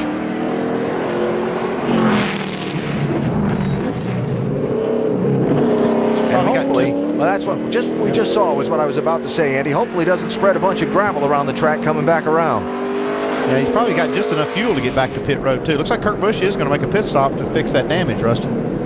Yeah, I'm going to take a look at this left front fender. You can tell it got tore pretty big. I mean, he got hit awful hard. But these cars are pretty tough. Looks like the splitter's intact, Andy. Yeah, but he's got what will be a tire rub if he doesn't fix it now. Yeah, the top, about the 1 o'clock position of that fender's in pretty hard. Above that Goodyear decal. They got to get that cleared out. All right, Mike. Yeah, they're going to go to work on that left front fender. They Kurt radioed in saying it knocked the toe out as well, so it's more than a tire rub. This team was planning to come, however, because in the last pit stop, they did not get the car full of fuel, so they were going to be 3 laps short anyway. Mike Beam was thinking the strategy was to fill it up and hope for a green-white checker and outlast everybody on fuel. Again, that's perhaps the only chance they've got now. And they still have some work to do. If they've got that toe end knocked out, they're going to have to adjust that. Right side with the tow bars. Get the tow bars now. Yeah, you're right, Andy. Hear that? Get the tow bars. Just check it out, because Got plenty of time. It takes a long time for the field to get around and put them down a lap. They can do a lot of work on this car in the meantime. and that's a direct giveaway. All the driver's got to do is say the wheel position is not where it was before. It's maybe moved to the left or it's moved to the right. And then they know they got a problem. But the one thing they do know, it's the left front wheel. Yeah, they know exactly which one to adjust if they find a problem here. So That's a thumbs up there from the left front.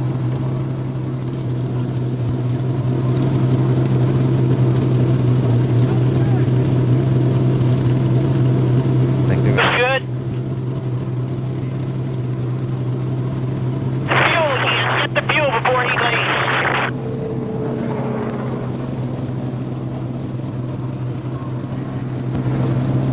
They got a lot of time, so it's worth taking the time to get the car patched up all they possibly can. And Allgaier makes it back in. Dave? Yeah, bizarre race for Justin Allgaier right now. A water bottle earlier today got under his pedals, and then it was under the seat, and that's why they couldn't find it, why it took so long on pit road. And now this damage. It's the second time he's been off the track this weekend. During the first practice, he was off in the kink, the speedy part of the track. Didn't have any real damage, but here, the track position is the biggest damage of all. He was going to have that happen anyway. They were planning on pitting the next lap, guys, ironically. Well, he was running in 6th position, Dave. Now he's all the way back in 28th as Road America continues to break Justin Allgaier's heart. Now 3 races here at this road course, and 3 times he's had problems. This was early in the race, a couple of years ago. Allgaier across those rumble strips, exiting turn 5, and tore the sway bar out of the back end of his car. And then last year, leading under the caution flag, coming to the checkered flag, and runs out of gas. Just about that much. Now this year, racing for a spot in the top 10. has the problem with the water bottle getting underneath his pedals, and then this a moment ago. And Allgaier the cause of the 5th caution flag today in the Sargento 200. Lined up for the restart. There'll be 12 laps to go at Road America. Nelson Piquet Jr., Michael McDowell side by side on the front row. 28 cars on the lead lap. Kurt Busch is 28th. Justin Allgaier 27th after being involved in the incident that brought out the caution.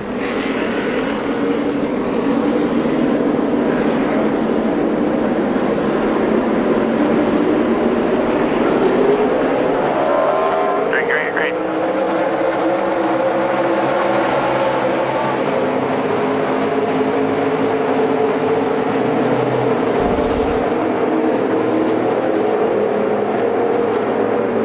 Not a good restart for McDowell. That was a great restart for Danica Patrick, though. She was ready to go when that green came out.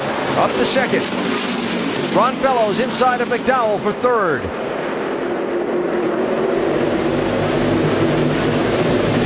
And I'll give you somebody to watch. That yellow 12 car. Sam Hornish Jr. continues to pick his way through the traffic after leading this race a couple of cautions ago and getting shuffled back in a cycle of pit stops. Well, he's going to have to, Alan, because, I mean, that fuel strategy was questionable. Look out. Gonzalez and Brian Scott. Hornish getting run wide in the jam. Elliott Sadler gets spun. The point leader. We are tore up, guys. We are tore up. Unbelievable. The point leader, like you said, the left front, looks like a splitter damage on the right front also. Yep, down on the ground. Yeah, he's got damage. May have been off the nose of the 22 car. May have been. Want to wait to see the replay there. Patrick shuffled. Fellows through. Fighting off Michael McDowell for third. Tell the intensity levels coming way up right now as these laps wind down with just 12 laps to go. That's still a long time. A lot of racing left to go. But you're right, Rusty. The intensity level has come up.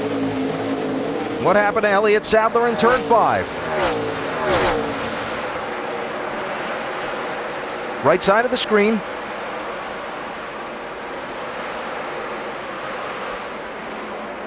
Oh, fell move. Yeah, you know what though? Yeah, they were all racing for that spot, but it was contact with 22. With that jam up on the right side of him, I think Sadler's trying to move left, and 22 is there. I've definitely got to call that one a racing incident. But I'll tell you another thing I'm going to say, guys. The brakes on these cars are starting to really get wore right now. The efficiency is not there. They're late in the race. And turn 5 is the most critical corner for the brakes. Even more important than turn 1. Outside.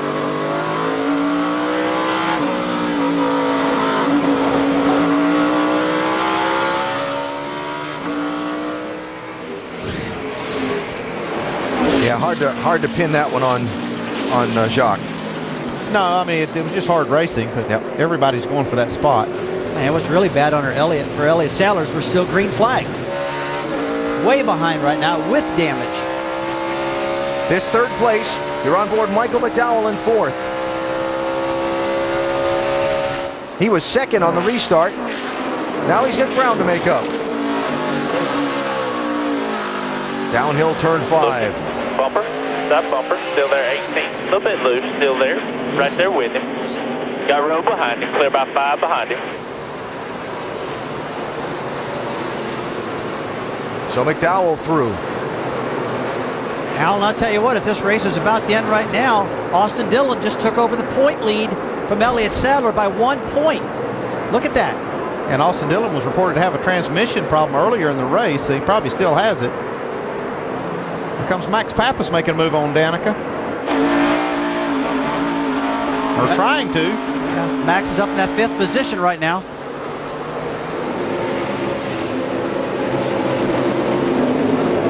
I want to get back to the brake efficiency just a little bit. On these road courses, it's so hard on the brakes.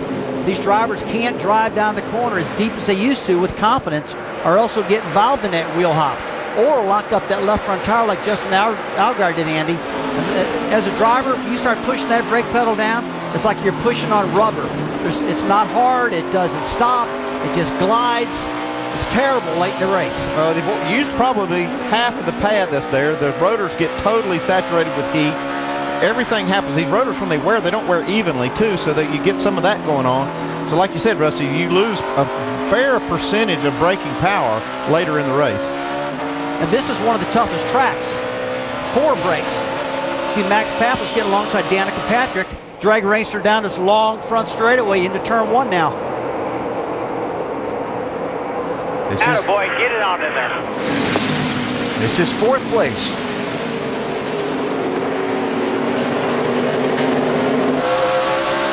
And using every bit of pavement.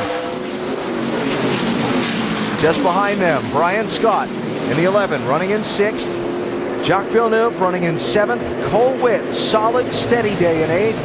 And there's Hornish now back in 9th after getting knocked around there in that jam in turn 5 that Elliott Sadler got the worst of. By the way, Sadler is all the way back in 25th place.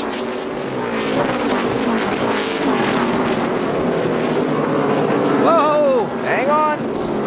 Out of brakes. A little too much. Low on brakes.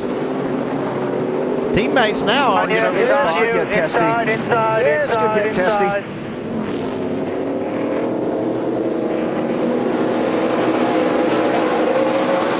Captain be holding his breath on that one, huh? Yeah, I mean, if I remember, it's your teammate. It's your teammate. Don't rough him up. You boys calm down.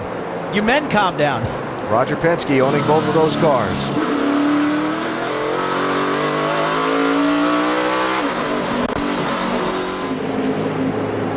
So, Nelson Piquet Jr. leading. He's got a decent-sized gap on Ron Fellows. Michael McDowell, Max Pappas, Danica Patrick, the top 5. Still 10 long laps to go. 8 laps to go. Road America looking at Brad Sweet's 38 car because he just used all of his dirt track sprint car background to get out of a gravel trap at turn number 12 and keep this race under green. It's one of the few cars today we've seen get in trouble and be able to get out of it. That's Jason Bowles, looks like, goes off first. Yep. And then in that dust, you see, look at Brad Sweet get this thing going. You're right, Alan. He used all of his dirt track experience to get this done. Not often you get into one of these gravel traps and you get back out, drive it back out anyway, but Brad Sweet did. We stay under green. He was 13th at the time. There's your leader, Nelson Piquet Jr. There's the gap to 2nd place. Now Michael McDowell ahead of the 5 of Ron Fellows. With Max Pappas running in 4th and Danica Patrick in 5th. That change for 2nd place between McDowell and Fellows, turn 5. He's a little better than you. He's coming, he's coming, he's coming. He's in there. See, we talked earlier about the brakes, and Ron just can't drive that car down the corner as deep as he was earlier. 18's got better brakes in his car right now. It's just that simple. Ron has lost a second to the leader in each of the last couple of laps. Expecting another yellow, according to history. Recent NASCAR Nationwide Series road course events. Alan, I'll tell you what, it's pretty impressive to see Nelson Piquet Jr. out there in one of these Nationwide cars at a track that's really tough on brakes, leading this baby. It looks like he's leading it with ease, too. I'm watching his lap times. He's either 1st or 2nd quick almost every single lap. Sam Hornish Jr. antsy to get a spot there on Cole Witt. Brian Scott's got some damage. Got a tire mark down the left side. Danica Patrick, though, Fender's bent in too. she's keeping up with Max. Max passed her for that spot, but she's staying right with him. Actually looking inside. She's going to get this spot back. It's 4th place.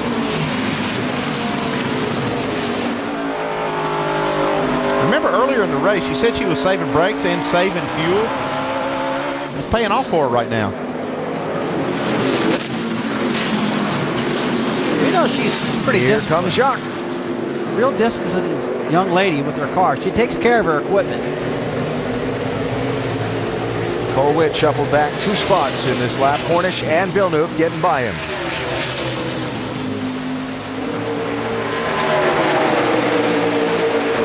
They have had ahead. Well, let's watch this for just a second. Pappas looking inside of Danica. She gives him room. Oh, Danica out in the rumble strips, loses all that traction. Max out drag races her up the hill.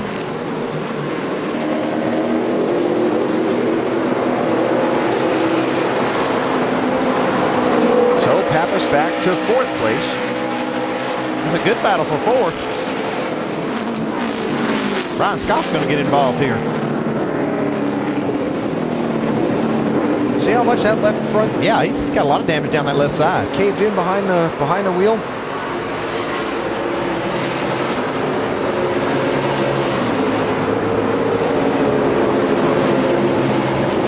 Out of the carousel, down through the fast left-hand kink. Alex Kennedy is around. That's turn 7.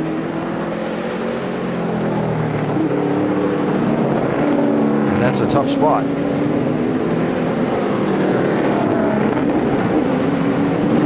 It's kind of a blind corner. He needs to wait for all these cars to pass and get back to racing. Hopefully he's able to find a hole in the traffic and spin her back around. There it is, 1st to 2nd. That's the gap. We saw the 18 car, though, make up some ground. He's been the fastest car about the last 3 laps on the track. 6 laps to go for Nelson Piquet Jr., Jamie. So far, it has been a dream day and a dream weekend for Nelson. He told me this is the only scheduled race.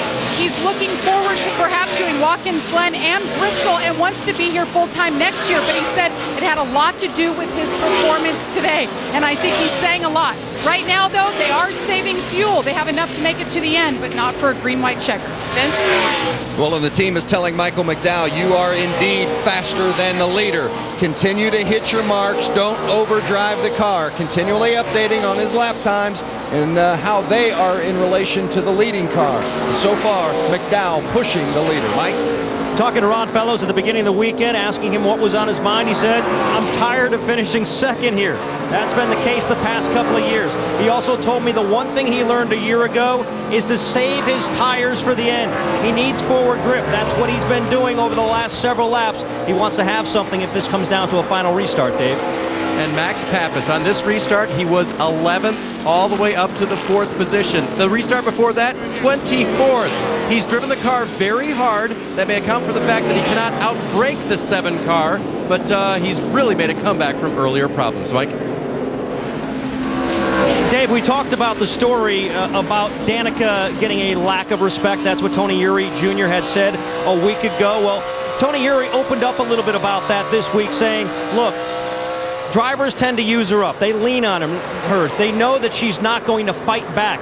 He's been trying to get her to be more aggressive and not let up.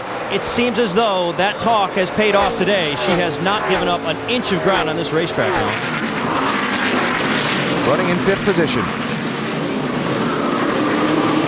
Being chased by Brian Scott in these final laps at Road America. Will we see another yellow flag? Will it come down to a green-white checker finish? Right now, Piquet Jr. has a 3.6 second lead on Michael McDowell. Yeah, and since I said that McDowell had made up some ground the last couple of laps now, Piquet has had the fastest lap on the track. 30 behind you. You can start backing down just a little bit. Save a little fuel. And that might be what's going on there. He might just be backing it down just to save fuel. No reason to try to stretch the lead out. Well, I tell you what, he knows he's got such a big lead right now.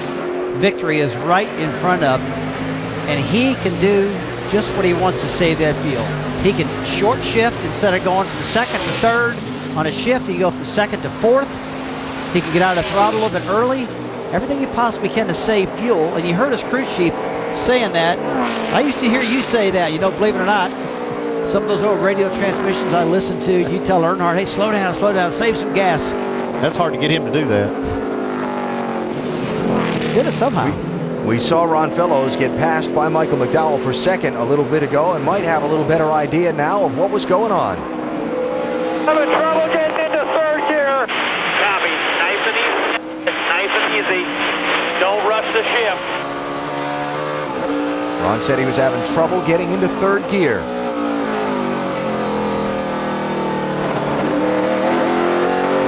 second. Let's see how this shift goes to second to third shift, I think is what he's talking about.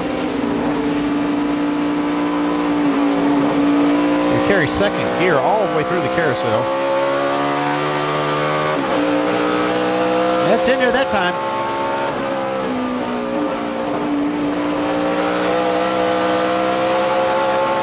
It only takes once. That downshift there into turn 5 when he lost that spot to McDowell, maybe that was it.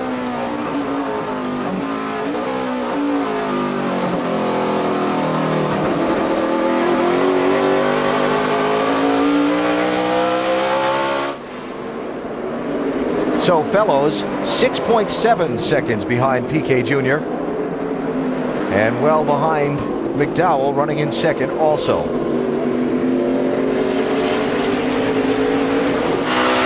Stories on the day, the championship. How would this race affect the NASCAR Nationwide Series standings? Elliott Sadler spun around a little while ago. You see he's all the way back in 18th, Jamie. And he did get some damage on that car, but so far it seems like he avoided disaster. He has moved his way forward slowly. They haven't seen any sign of a rub, so they've kept him out. They never brought him into pit after that damage.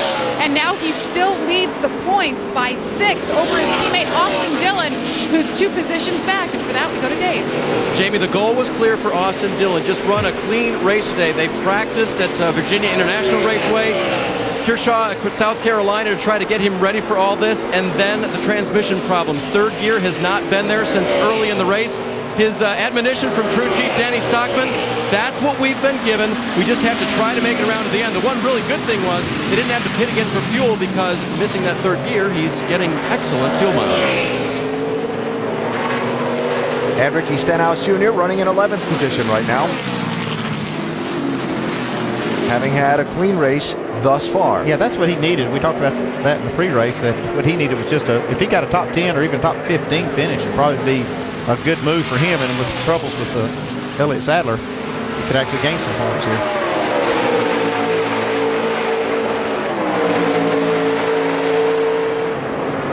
So Andy, I have to say pretty soon now, this is going to be nervous time for fuel mileage for these guys, because not many have been able to back off much except for this leader.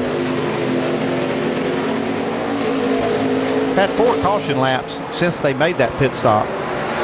It's going to give them a little bit of cushion. So they give them like 2 extra laps? Yeah, at the outside. They can probably get a 2-to-1 under caution. Well, but they weren't worried about making the finish. They were worried about making the green-white checker extras, potentially, right? Well, it's going to be, it'd still be difficult. They were going to have to run 18 laps to the finish. That's what they were waiting on. They had to pit with 20 to go.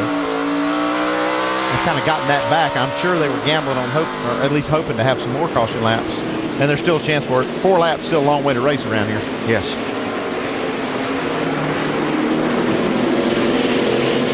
There are the last pit stops. Yeah, it was actually 19 laps to go when they made that pit stop. See, Max Pappas looking the best so far.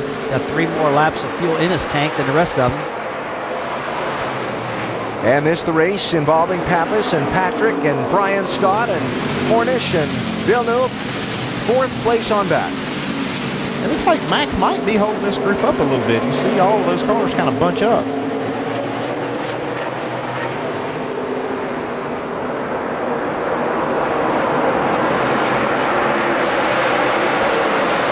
.30 car, Jamie. Good to the checkers on fuel, or still concerned? Well, it wasn't too long ago. Trent Owens told me that you guys were good only to the end. He doesn't seem to be backing down. Are you guys good for security if we do have a green-white checker? Yeah, we're trying to monitor how close second place is getting to us. Trying to back our lap times up a little bit. Our fuel window's showing that we can go to 50 and a half, 51, so it's going to be close. No green-white checkers, so we want to see that white flag here pretty quick. All right, they still need to save some fuel, but remember, Alan, this crew chief did it last year with this exact same chassis. They went to victory lane with Reed Sorensen. Oh, a little awkward around that corner, Jamie. Hey, how about that? Yeah, Reed Sorensen, the same car last year, same crew chief, wins. Now they got the car in position to win again. Fellows closing on McDowell for second.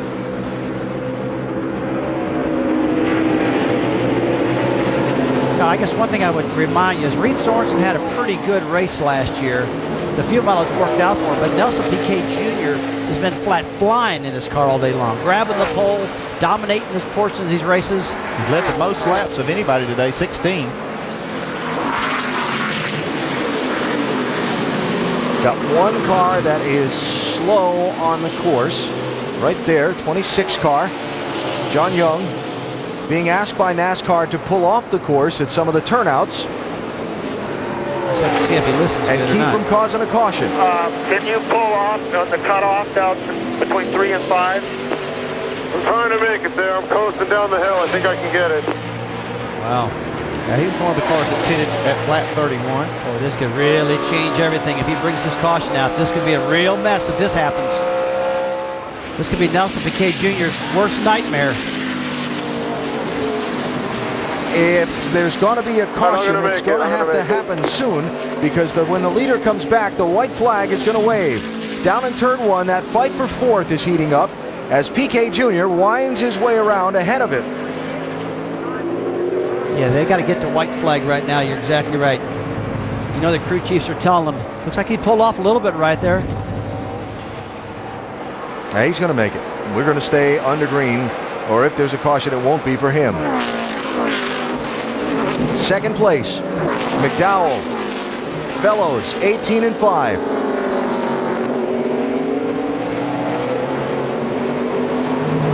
Keep after him, man. Keep after him.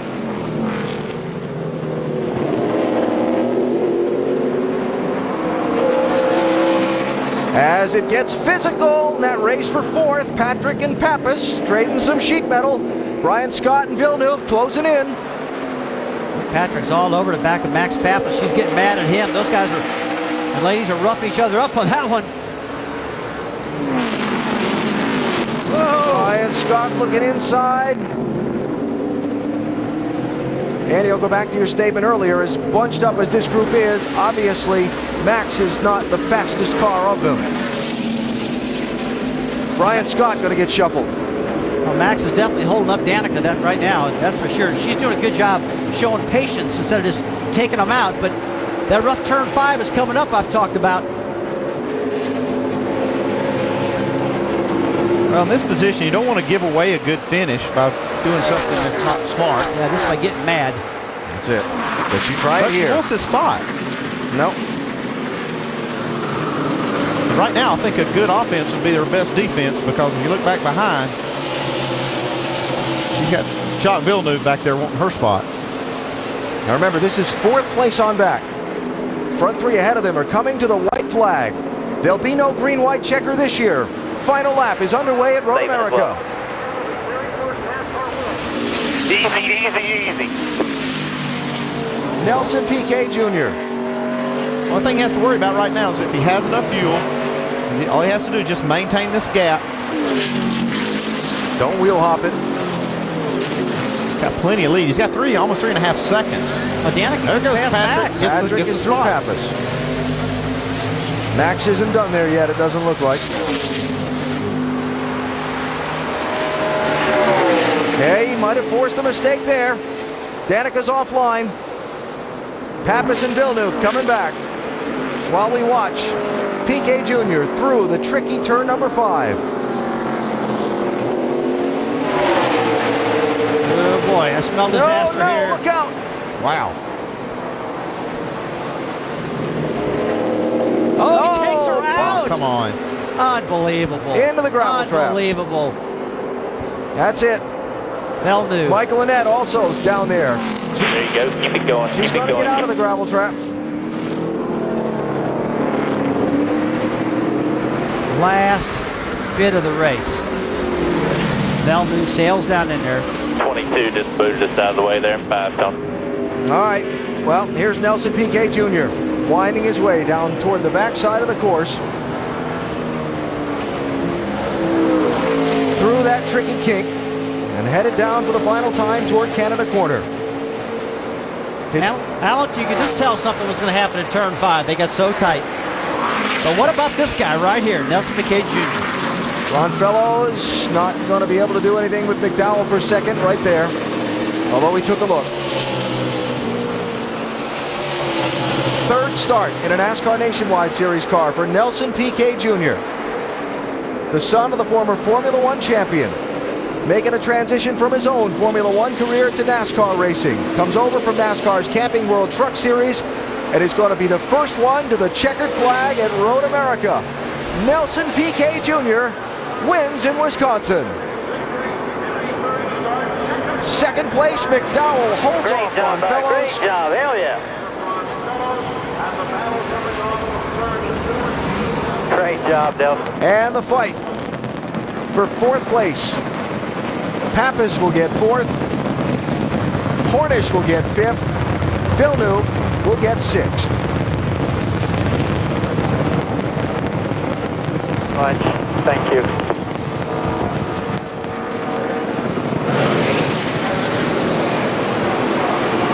Nice job, buddy. Proud of you. Proud of you.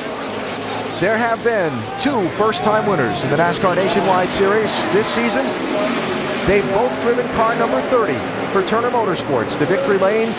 James Buescher at Daytona, and today Nelson Piquet Jr. here at Road America.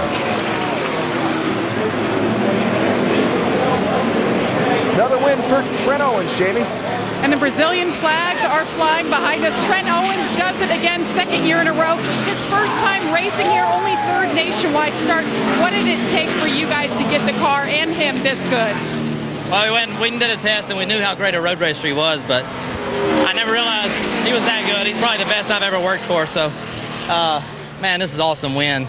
To win it outright, to beat some of the best in the business at road racing, it's a good feeling. And 2 in a row, kind of like this place right now. This was his only scheduled race. Do you think we're going to see you guys back together again this year? Yeah, we're going to do the Watkins Glen race, so I don't know if we can top this, but we're going to try. All right, we will see him back once again. Alan? That's Chris Carrier, his crew chief on the Truck Series, holding up a Green Bay sticker. Big Green Bay Packers fan. Well, off to victory lane for Turner Motorsports and Nelson Piquet Jr., who in his first start in the NASCAR Nationwide Series at Road America scores the victory, joining that list of drivers born outside of the United States to win in all-American stock car racing.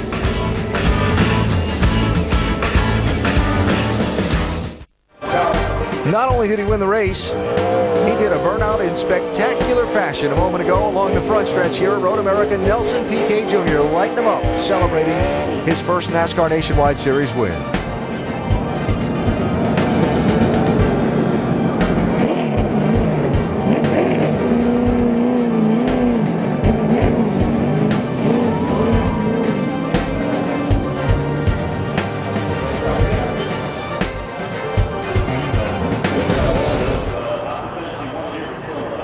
All right, while Piquet makes his way into victory lane, we follow up on some of the excitement in the final laps of the race.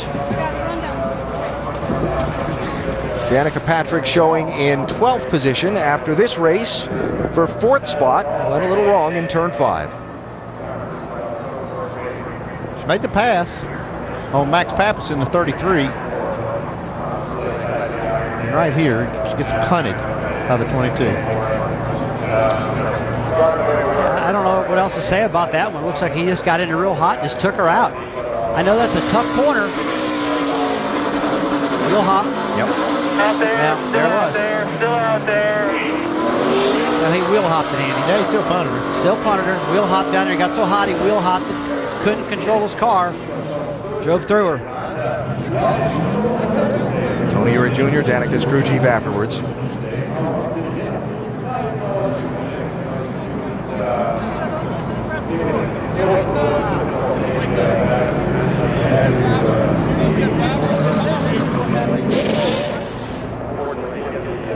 All right, so while those post-race conversations continue, let's hear from the race winner, Nelson Piquet Jr.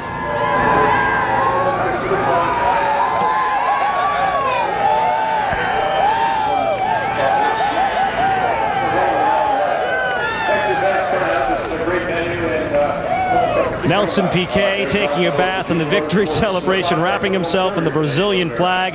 A huge victory, not only for you, but for your home country. What's this like for you right now? It's difficult to say the right words. I mean, I knew I could do it. It was just a matter of being with the right team and with the right people, the right organization, and I'm so happy to bring this first Brazilian win in nationwide K&N. We're still missing the truck one, but it will come soon. There's only the road course, our oval will come very soon. So thank you, everybody. Wish my family could be here. A kiss to my mother, to my father, to everybody. Miss you all. That was a dominant performance you put on today. How were you able to make it look so smooth? Struggled a little bit in the beginning.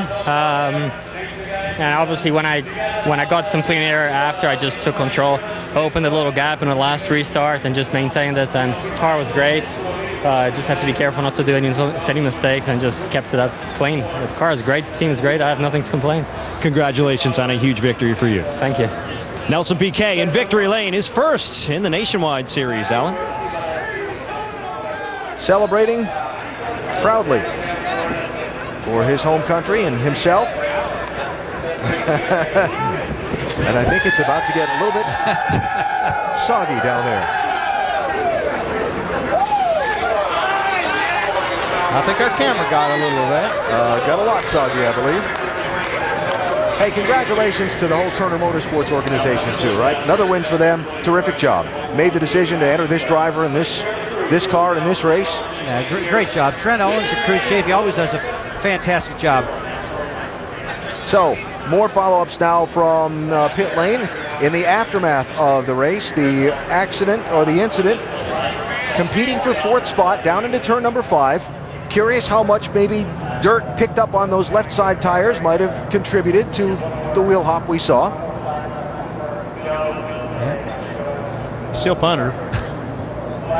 Understand. Yeah, you know, those kind of things there, it's just aggressiveness. They're trying to go for that spot. I understand that, but too bad for Danica. Had a great run going. Now Vince Welch caught up with Villeneuve afterwards. What happened there with Danica, and what was the issue with Tony Jr.? Well, we had nothing to do together. It was when I was behind Danica and Papis was on the outside. Maybe he didn't know I was there, but down the straight he pushed me in the grass just where we hit the brakes. So when I jumped in the brakes, I was in the grass because of that. I was already next to him, so no idea. Couldn't slow down because of that. And Tony Jr.'s comments about the contact? Oh, you know, it's just about the fact that it was a contact and I was involved, but that had nothing to do with me, so I really don't care.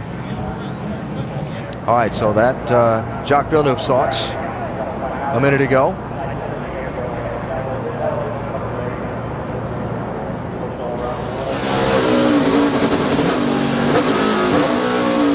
Right there with you.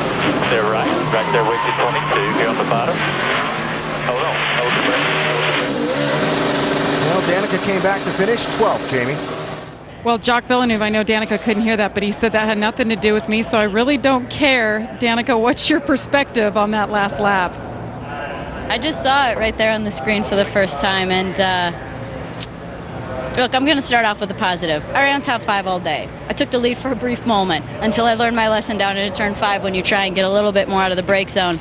So that's the bummer, is that we weren't able to finish that off and finish off with the top 5 like I feel like we all deserved. The guys did a great job in the pits. I mean, they were awesome, and Tony Jr. gave me a good car. And it just would have been good to get a good result. People say I don't get good results, but today I ran well, and we just can't. I feel like lately we've been running much better, but we just haven't sort of finished the deal and gotten the results. So, you know, I don't know. Y'all can make a decision for yourself what you think happened there. Well, Danica, you know, your crew chief last week talked about the lack of respect, but you said you're running better, so you're running with different competitors, and you have to earn their respect. Today you did that.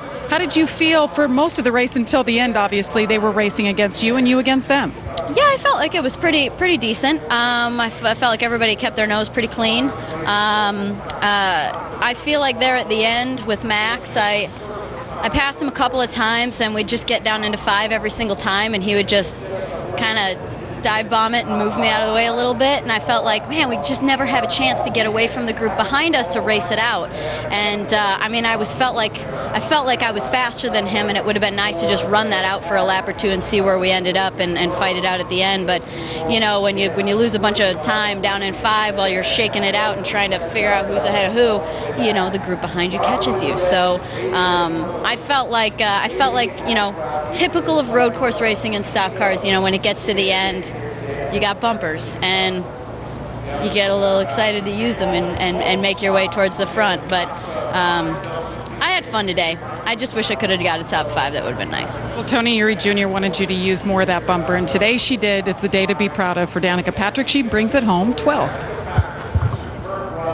Can't disagree with that, Jamie. She ran up front all day. Tell you what, that was an incredible interview. Very humble. Wish I could do that. Could have done that. Well, no need for Nelson Piquet Jr. to be humble today. I'll try to make that a smooth segue. That's pretty good. Celebrating in Road America's Victory Lane, a NASCAR Nationwide Series win.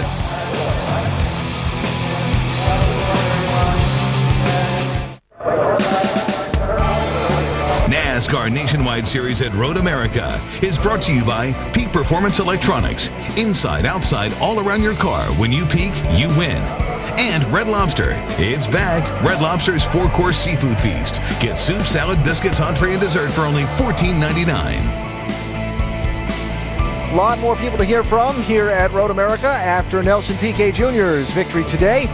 Piquet celebrating with that Harley-Davidson design trophy in Victory Lane. Vince Welch is out on the pit lane with the second-place finisher. Michael McDowell dominated this race a year ago, didn't get what he wanted, and had another strong run today, come home second. What was the difference between first and second from your cars today? Well, our Pizza Ranch Toyota Camry was pretty fast all day long. We just got a little bit off sequence with our strategy there. The cautions didn't fall just right, and there at the end we just didn't have the track position. We're able to get through the field, but I used up my tires quite a bit getting there, and didn't have enough for Nelson, at the end. But I love running the Nationwide Insurance Series. Thank Joe Gibbs Racing and Pizza Ranch and Coca-Cola and Toyota for giving me the opportunity. It's cool to finish off a race with a strong car and a strong finish. We want to be in that top spot, but we'll have a lot more races to try to get there. And thank the good Lord above. I mean, it's tough to come away with a finish at these races. You can see so much chaos on those restarts. So just thankful to get in front of the carnage. I want to wish my brother a happy birthday too. I told him I would from Victory Lane. We were one spot short, but happy birthday. And we just keep plugging along, and we'll go to Montreal in Iowa and try to get a victory. Second place. Nice job. Dave? 7th place for Brian Scott today, but he ran much better than that and held off a bunch of people. And he was before all that drama we saw there at the end. You had your own kind of drama going on out there, Brian. Yeah, everybody starts kind of pushing and shoving towards the end of the race, and I decided to kind of just err on the side of caution, let him go. Figured I'd get a couple spots when people hit other people, and it played out. We had a great 7th place finish for our Dollar General Toyota Joe Gibbs Racing team. I got to remind everybody, because this is something really cool that Dollar General does. When I finished in the top 10, Monday, if you go to dollargeneral.com, you get 10% off. It's a really neat thing, and of course, I got to thank Nationwide Insurance for just putting on this series, and Road America and Sargento and everybody that sponsored the event here. I love coming here. This area just continues to grow on me. I just love it so much coming here. So grateful to have the opportunity that I do, and just got to thank my guys for a good finish. Everybody at the shop, everybody in the front office, everybody. It was just a good day. Well-driven race by Brian Scott today. Hey, and a heck of a deal at Dollar General, too. There you go. Top 10, 7th place for Brian Scott. Win a race here at Road America. Take home some fine Milwaukee iron. That's a nice trophy, right? You see Willie G. Davidson right there to the right with the gray hat. Yep. Chief designer for Harley. And that is now in the possession of Nelson Piquet Jr. That's part of the winner's hall here at the race. Look at the final results from today at Road America. Incredible finish for Nelson Piquet. I look at Jacques Villeneuve, 6th down there. Yeah, how about Kurt Busch, dead last up to 8th. And Justin Allgaier made a nice recovery after being in the rocks.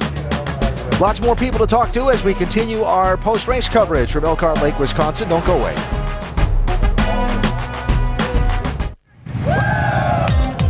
Back live Road America following today's 200-mile NASCAR Nationwide Series race won by Nelson Piquet Jr., a race that featured its share of rallies, comebacks, contact. Danica Patrick and Max Pappas discussing the late laps. Then you heard Danica talking earlier about her and Max racing. We'll hear from Max in a little bit.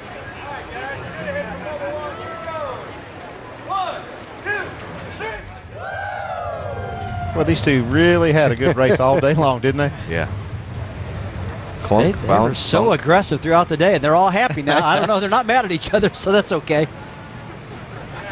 Had time to cool down. Yes, they did. And then maybe there are other people that were more in Danica and Max's targets after the race than each other. I'm just saying. Ticket to the race, upcoming NASCAR Nationwide Series events. Great variety of tracks coming up. The Fast Mile and a Half at Kentucky, Daytona. What else needs to be said? The Magic Mile in New Hampshire, Chicagoland, and then the Nationwide Series debut at the Brickyard. Join us at the track. That'll be a big one, that Indy race. Yes, it is. NASCAR.com/tickets or the phone number, bottom of the screen. Ron Fellows was leading at one point in this race, had a flat tire. He came back to finish third, Vince. Yeah, Alan, you talk about comebacks and rallies. You had a couple of them today. Ultimately, what kind of day did you have to finish third? First, Vince, I got to thank the guys from JR Motorsports, thank AER Manufacturing, Hawk Canadian Tire, and Chevrolet. Not bad, that's decent. I think that was based on what I saw from PK Jr. towards the end there, where he didn't have anything for him.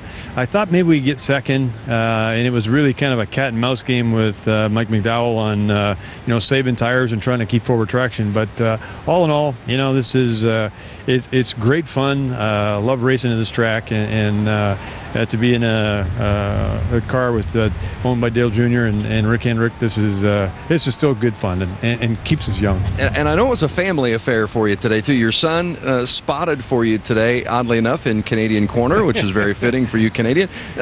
How's that? No, it's great.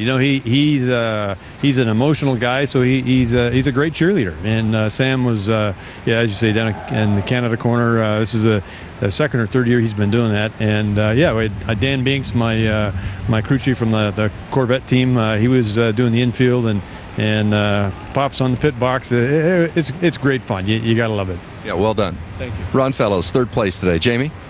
Well, it's like the round table right here of the young guns. 9th, 10th, and 11th place finishers. Cole Witt, I'm going to start with you. Your first ever road course race in Nationwide. Your first since I don't know how old. How would you sum up your day? It's definitely exciting, a big learning curve, trying to get more and more comfortable with the racetrack as we go, and, trying to keep up with those road course ringers. Those guys are fast, but, all in all, it was a really solid points day for our team, and it was pretty cool to get the Voodoo Ride Chevy out here and go out here and have some fun. And, coming from a backup car to be able to rebound like we did was awesome, and really just more or less wanted a good points day, and it worked out. Great day all around for Junior Motorsports and Cole Witt. So Justin Allgaier, we saw you have a little run-in with the sand. You had to get pulled out, and you still finished top 10. How'd you pull that off? Well, first of all, I got to say congratulations to my teammate Nelson Piquet on his win. That was really huge, and I have to apologize to Kurt Busch because part of being in the sand trap was going across his nose. Got down into turn 5 and got on the brakes and locked the left front up. And the unfortunate part was that really I didn't get into the corner as deep as I had been at some points during the race, and it still locked up. So I don't know exactly what it is. I'll have to watch the tape back. So I apologize to Kurt, but the Brandt Chevy guys did a great job all day. They made great pit strategy. They did a really, really good job at making the right calls. And unfortunately, the kitty litter there didn't agree with it. So we'll go on to next week, and I feel like our road course program is going pretty good. Obviously, teammate won the race, so we'll have to keep going, but can't say enough for Brand and Nationwide Insurance and all the people that are involved in this and the fans for coming out. It was a great turnout here in Road America and beautiful facility, so just got to be a part of it today. Another good race for Justin Allgaier, brings it home 10th. So Ricky Stenhouse, patiently waiting, brings it home 11th. After you had a run-in with the wall yesterday, went to a backup car. This isn't your style of track. Overall, are you proud of the effort you guys put through today, or are you still kind of bummed that you didn't finish better?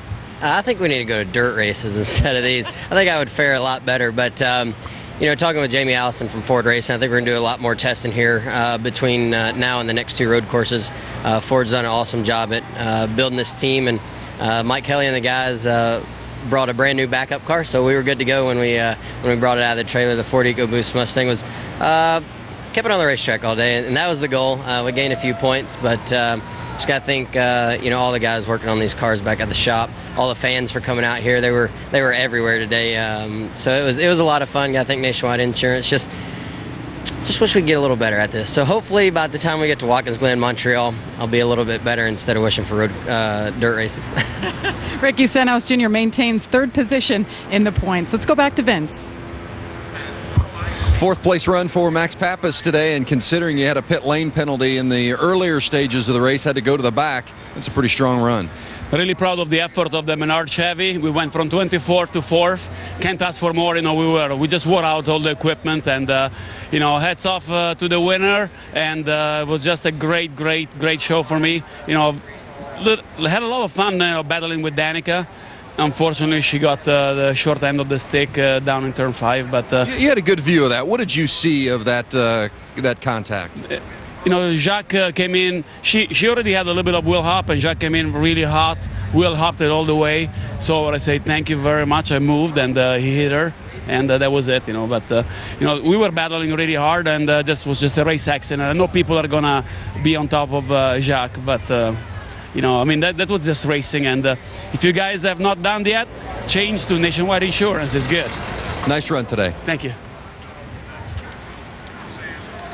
Max Pappas with his side of what happened. And analysis from Which behind one the you wheel. want now, McDowell or Fellows?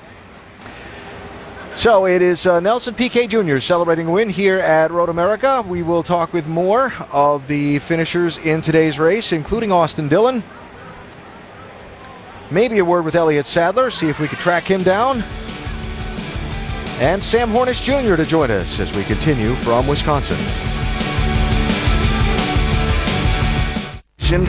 Continuing. Both on the pit lane and back in victory lane for Nelson Piquet Jr. and his team after winning today his first NASCAR Nationwide Series win in just his third try. That ever get old, taking the pictures? No, never. Best part about it. I'll bet. Well, 50 laps, 200 miles around this challenging 4-mile track. We expected a lot of strategy, a lot of pushing and shoving. Had a couple of interesting people stories to follow. Let's go back and show you how the day unfolded. Some teams had to make rallies. Yeah, a little hiccup there on the refueling for Sam Hornish. Well, the 3-car Austin Dillon stalled it getting out of there. They've had a lot of problems today. In first gear, getting out of here, you see Nelson Piquet having the same problem. A real high first gear causing problems leaving. Another fueling issue for Max Pappas. Taking that fuel can out of the box is a penalty for removing equipment. Those guys had to go to the back of the line. Ron Fellows was leading this race when he had trouble. He slowed down. He had a left front flat tire. We didn't know what it was. We thought maybe it was a motor or a transmission. We kept watching. The left front flat. Justin Allgaier had a drink bottle rattling around under the pedals of his car. Might have caused that off-course slide there in turn 5. They had to chase around under his feet. Finally found it under his seat so he could go back racing. Came back for a nice top 10 finish. Now, Danica Patrick had a real solid race all day long. Ran top 5, top 10, even overcooked it a couple times and managed to save it and recover. Yeah, a couple of nice recoveries from a few mistakes. That was the one corner, that turn 5, that gave her the most trouble all day. Gave everybody the most trouble all day. Yeah, here's some more in turn 5. That's Jacques Villeneuve getting turned around.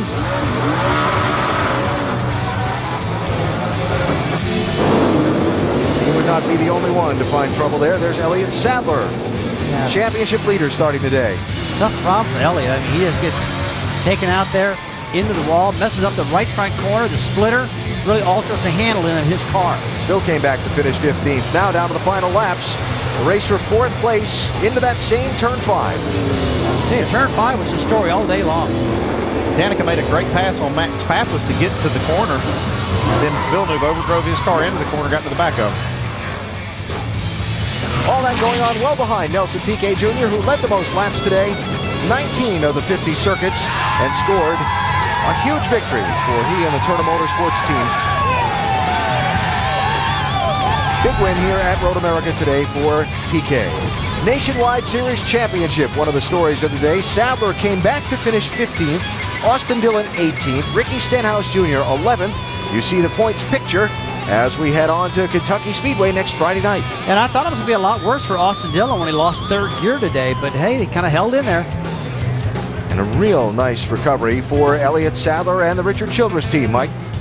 Yeah, it certainly was. And now catching up with the championship leaders, crew chief Luke Lambert. And Luke, let's get right down to the incident involving your driver, Elliott Sadler. What was your interpretation of what happened? It was kind of hard to tell. You know, it's a really big track, so we didn't really exactly see what happened from the front stretch from where we're at. But, you know, it wasn't really the kind of incident we wanted to get involved in today, but everybody did a good job on the Charter Chevrolet, so we're real proud of the effort we had. And still, you walk away with an 11-point championship lead. How comfortable are you with that right now? It seems to go back and forth from week to week. Yeah, I mean, it's a really exciting points championship we got going on right now. And, you know, we wanted to make some points up today, and we weren't really able to do that because of what happened, but everybody fought really hard. So just real proud of everybody sticking into it. Thanks for your time today. Thank you. Let's go to Dave. Well, Austin Dillon did a lot to get to his first road course here. His mentor finished fourth. Unfortunately, transmission problems put you way down in the field, yet you held second place in the championship. So can you put it all in perspective? Yeah, it was a fight. I thought we were done. Lap 12, I lost third gear. Just every time I was going to third, it got harder and harder to go there, and finally it kicked out. About broke my wrist when it kicked out. But we were able to run fourth and second the rest of the race and maintain. Actually got in a pretty good battle there at the end with a few of them guys, and just wish we could have gained a few more, but that's all you can ask for. We finished the race, and we'll go to Montreal, and I'll get the shifting figured out or figure out why we lost third. Austin Dillon just a few points back of the lead, still in the championship in the Nationwide Series. Solid day today for Sam Hornish Jr., bringing it home fifth. You know, they talk about road course ringers. Certainly your name isn't one that's mentioned, but you did a great job all weekend and had a strong finish today. Yeah, I mean, we had a pretty good day.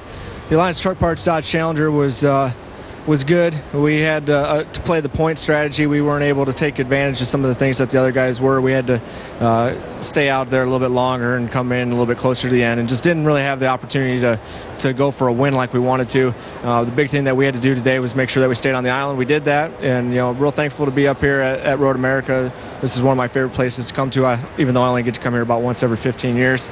And hopefully we'll get to come back next year, and to be able to pass Jack on the last lap, that felt pretty good, and just real thankful Nationwide Insurance that allows us to come out here and do this as a sponsor of this series, and Road America just gives us a great, beautiful place to race and a neat track that's unlike anything else that we run on. You used to come out here as a kid, right? Yeah, I came up here between here and the Milwaukee Mile. I made it to quite a few races, but we didn't make a family vacation without going to some kind of racetrack along the way. So I've got a lot of memories from different places. Phoenix is one of my favorite places. Michigan, of course, here as well. But just always enjoy coming back up here. Yeah, well done today. Thank you. So after a 6-week break where he missed 5 races for the big wreck at Talladega Superspeedway, Eric McClure is back today. Finished 21st, not without adventures. It's a road course after all. Sum up your day for us. It was an eventful day. I'm thankful to finish the way we did. Obviously, we would love to have a top 20, but we had a problem with the battery box. We went a lap down, had to overcome that. Ended up passing some guys, having a lot of fun, running some good lap times at the end of the day. Just didn't get what we wanted to as far as a finish. But for me, it's good to come back and finish the race with nothing. Very excited about that. It's a big day for TriStar, for Hefty and Reynolds Wrap. It's pretty exciting and humbling just to be back and be a part of the series. So the only thing that makes it bad is Miranda and the girls aren't here, but we'll see them tomorrow, and then everything will be right again. Yeah, I'll be glad to see Dad. He did a good job today at Road America. Eric McClure, 21st and on the lead lap today in his return to the seat in the NASCAR Nationwide Series.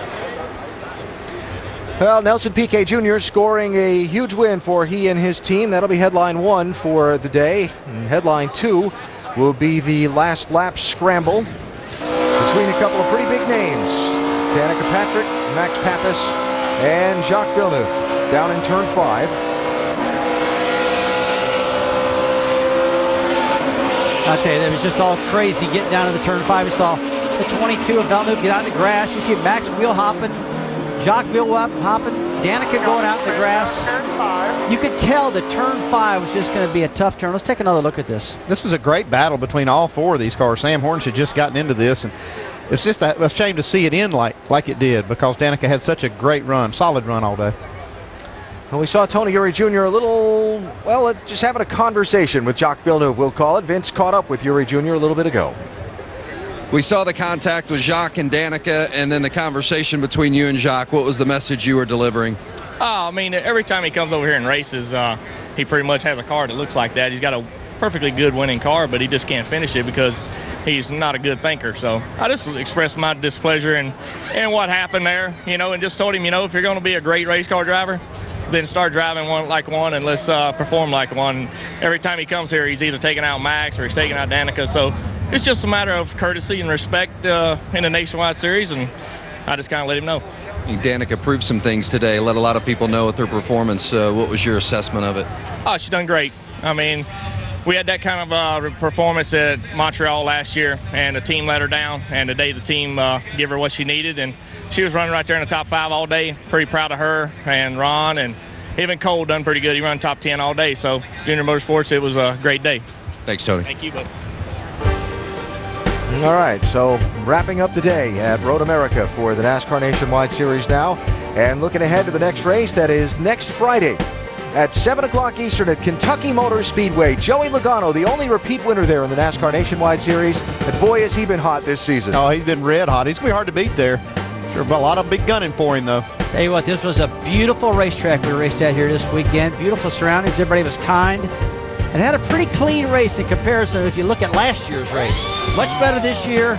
And all the drivers love coming here. It's always great to see a first-time winner, too. And Nelson Piquet did such a great job. Sat on the pole, won the race. Couldn't ask for more than that. Absolutely. So on to Kentucky for the NASCAR Nationwide Series. Coverage Friday, 7 Eastern on ESPN2. And coming up next, Title IX USA Softball event, Canada versus the USA. Alan, they tell me that all the traffic problems are fixed in Kentucky. They'll get a chance to show the world next weekend. That's right. Absolutely. So here at Road America, the NASCAR Nationwide Series took on this very difficult and challenging 4-mile course. A driver getting his first ever win came out best, Nelson Piquet Jr. So long from Road America. 50 laps, 43 drivers. The NASCAR Nationwide Series at Road America. This is a place where it's not about points. Here, it's about pride. I cannot tell you how impressed I am with this 7 car. She is powered past them. The place is beautiful as it is treacherous. Elliott Sadler gets spun. Caution, caution, caution. He's coming, he's coming. He's in there. Nelson Piquet Jr. wins in Wisconsin. This is the place they call Road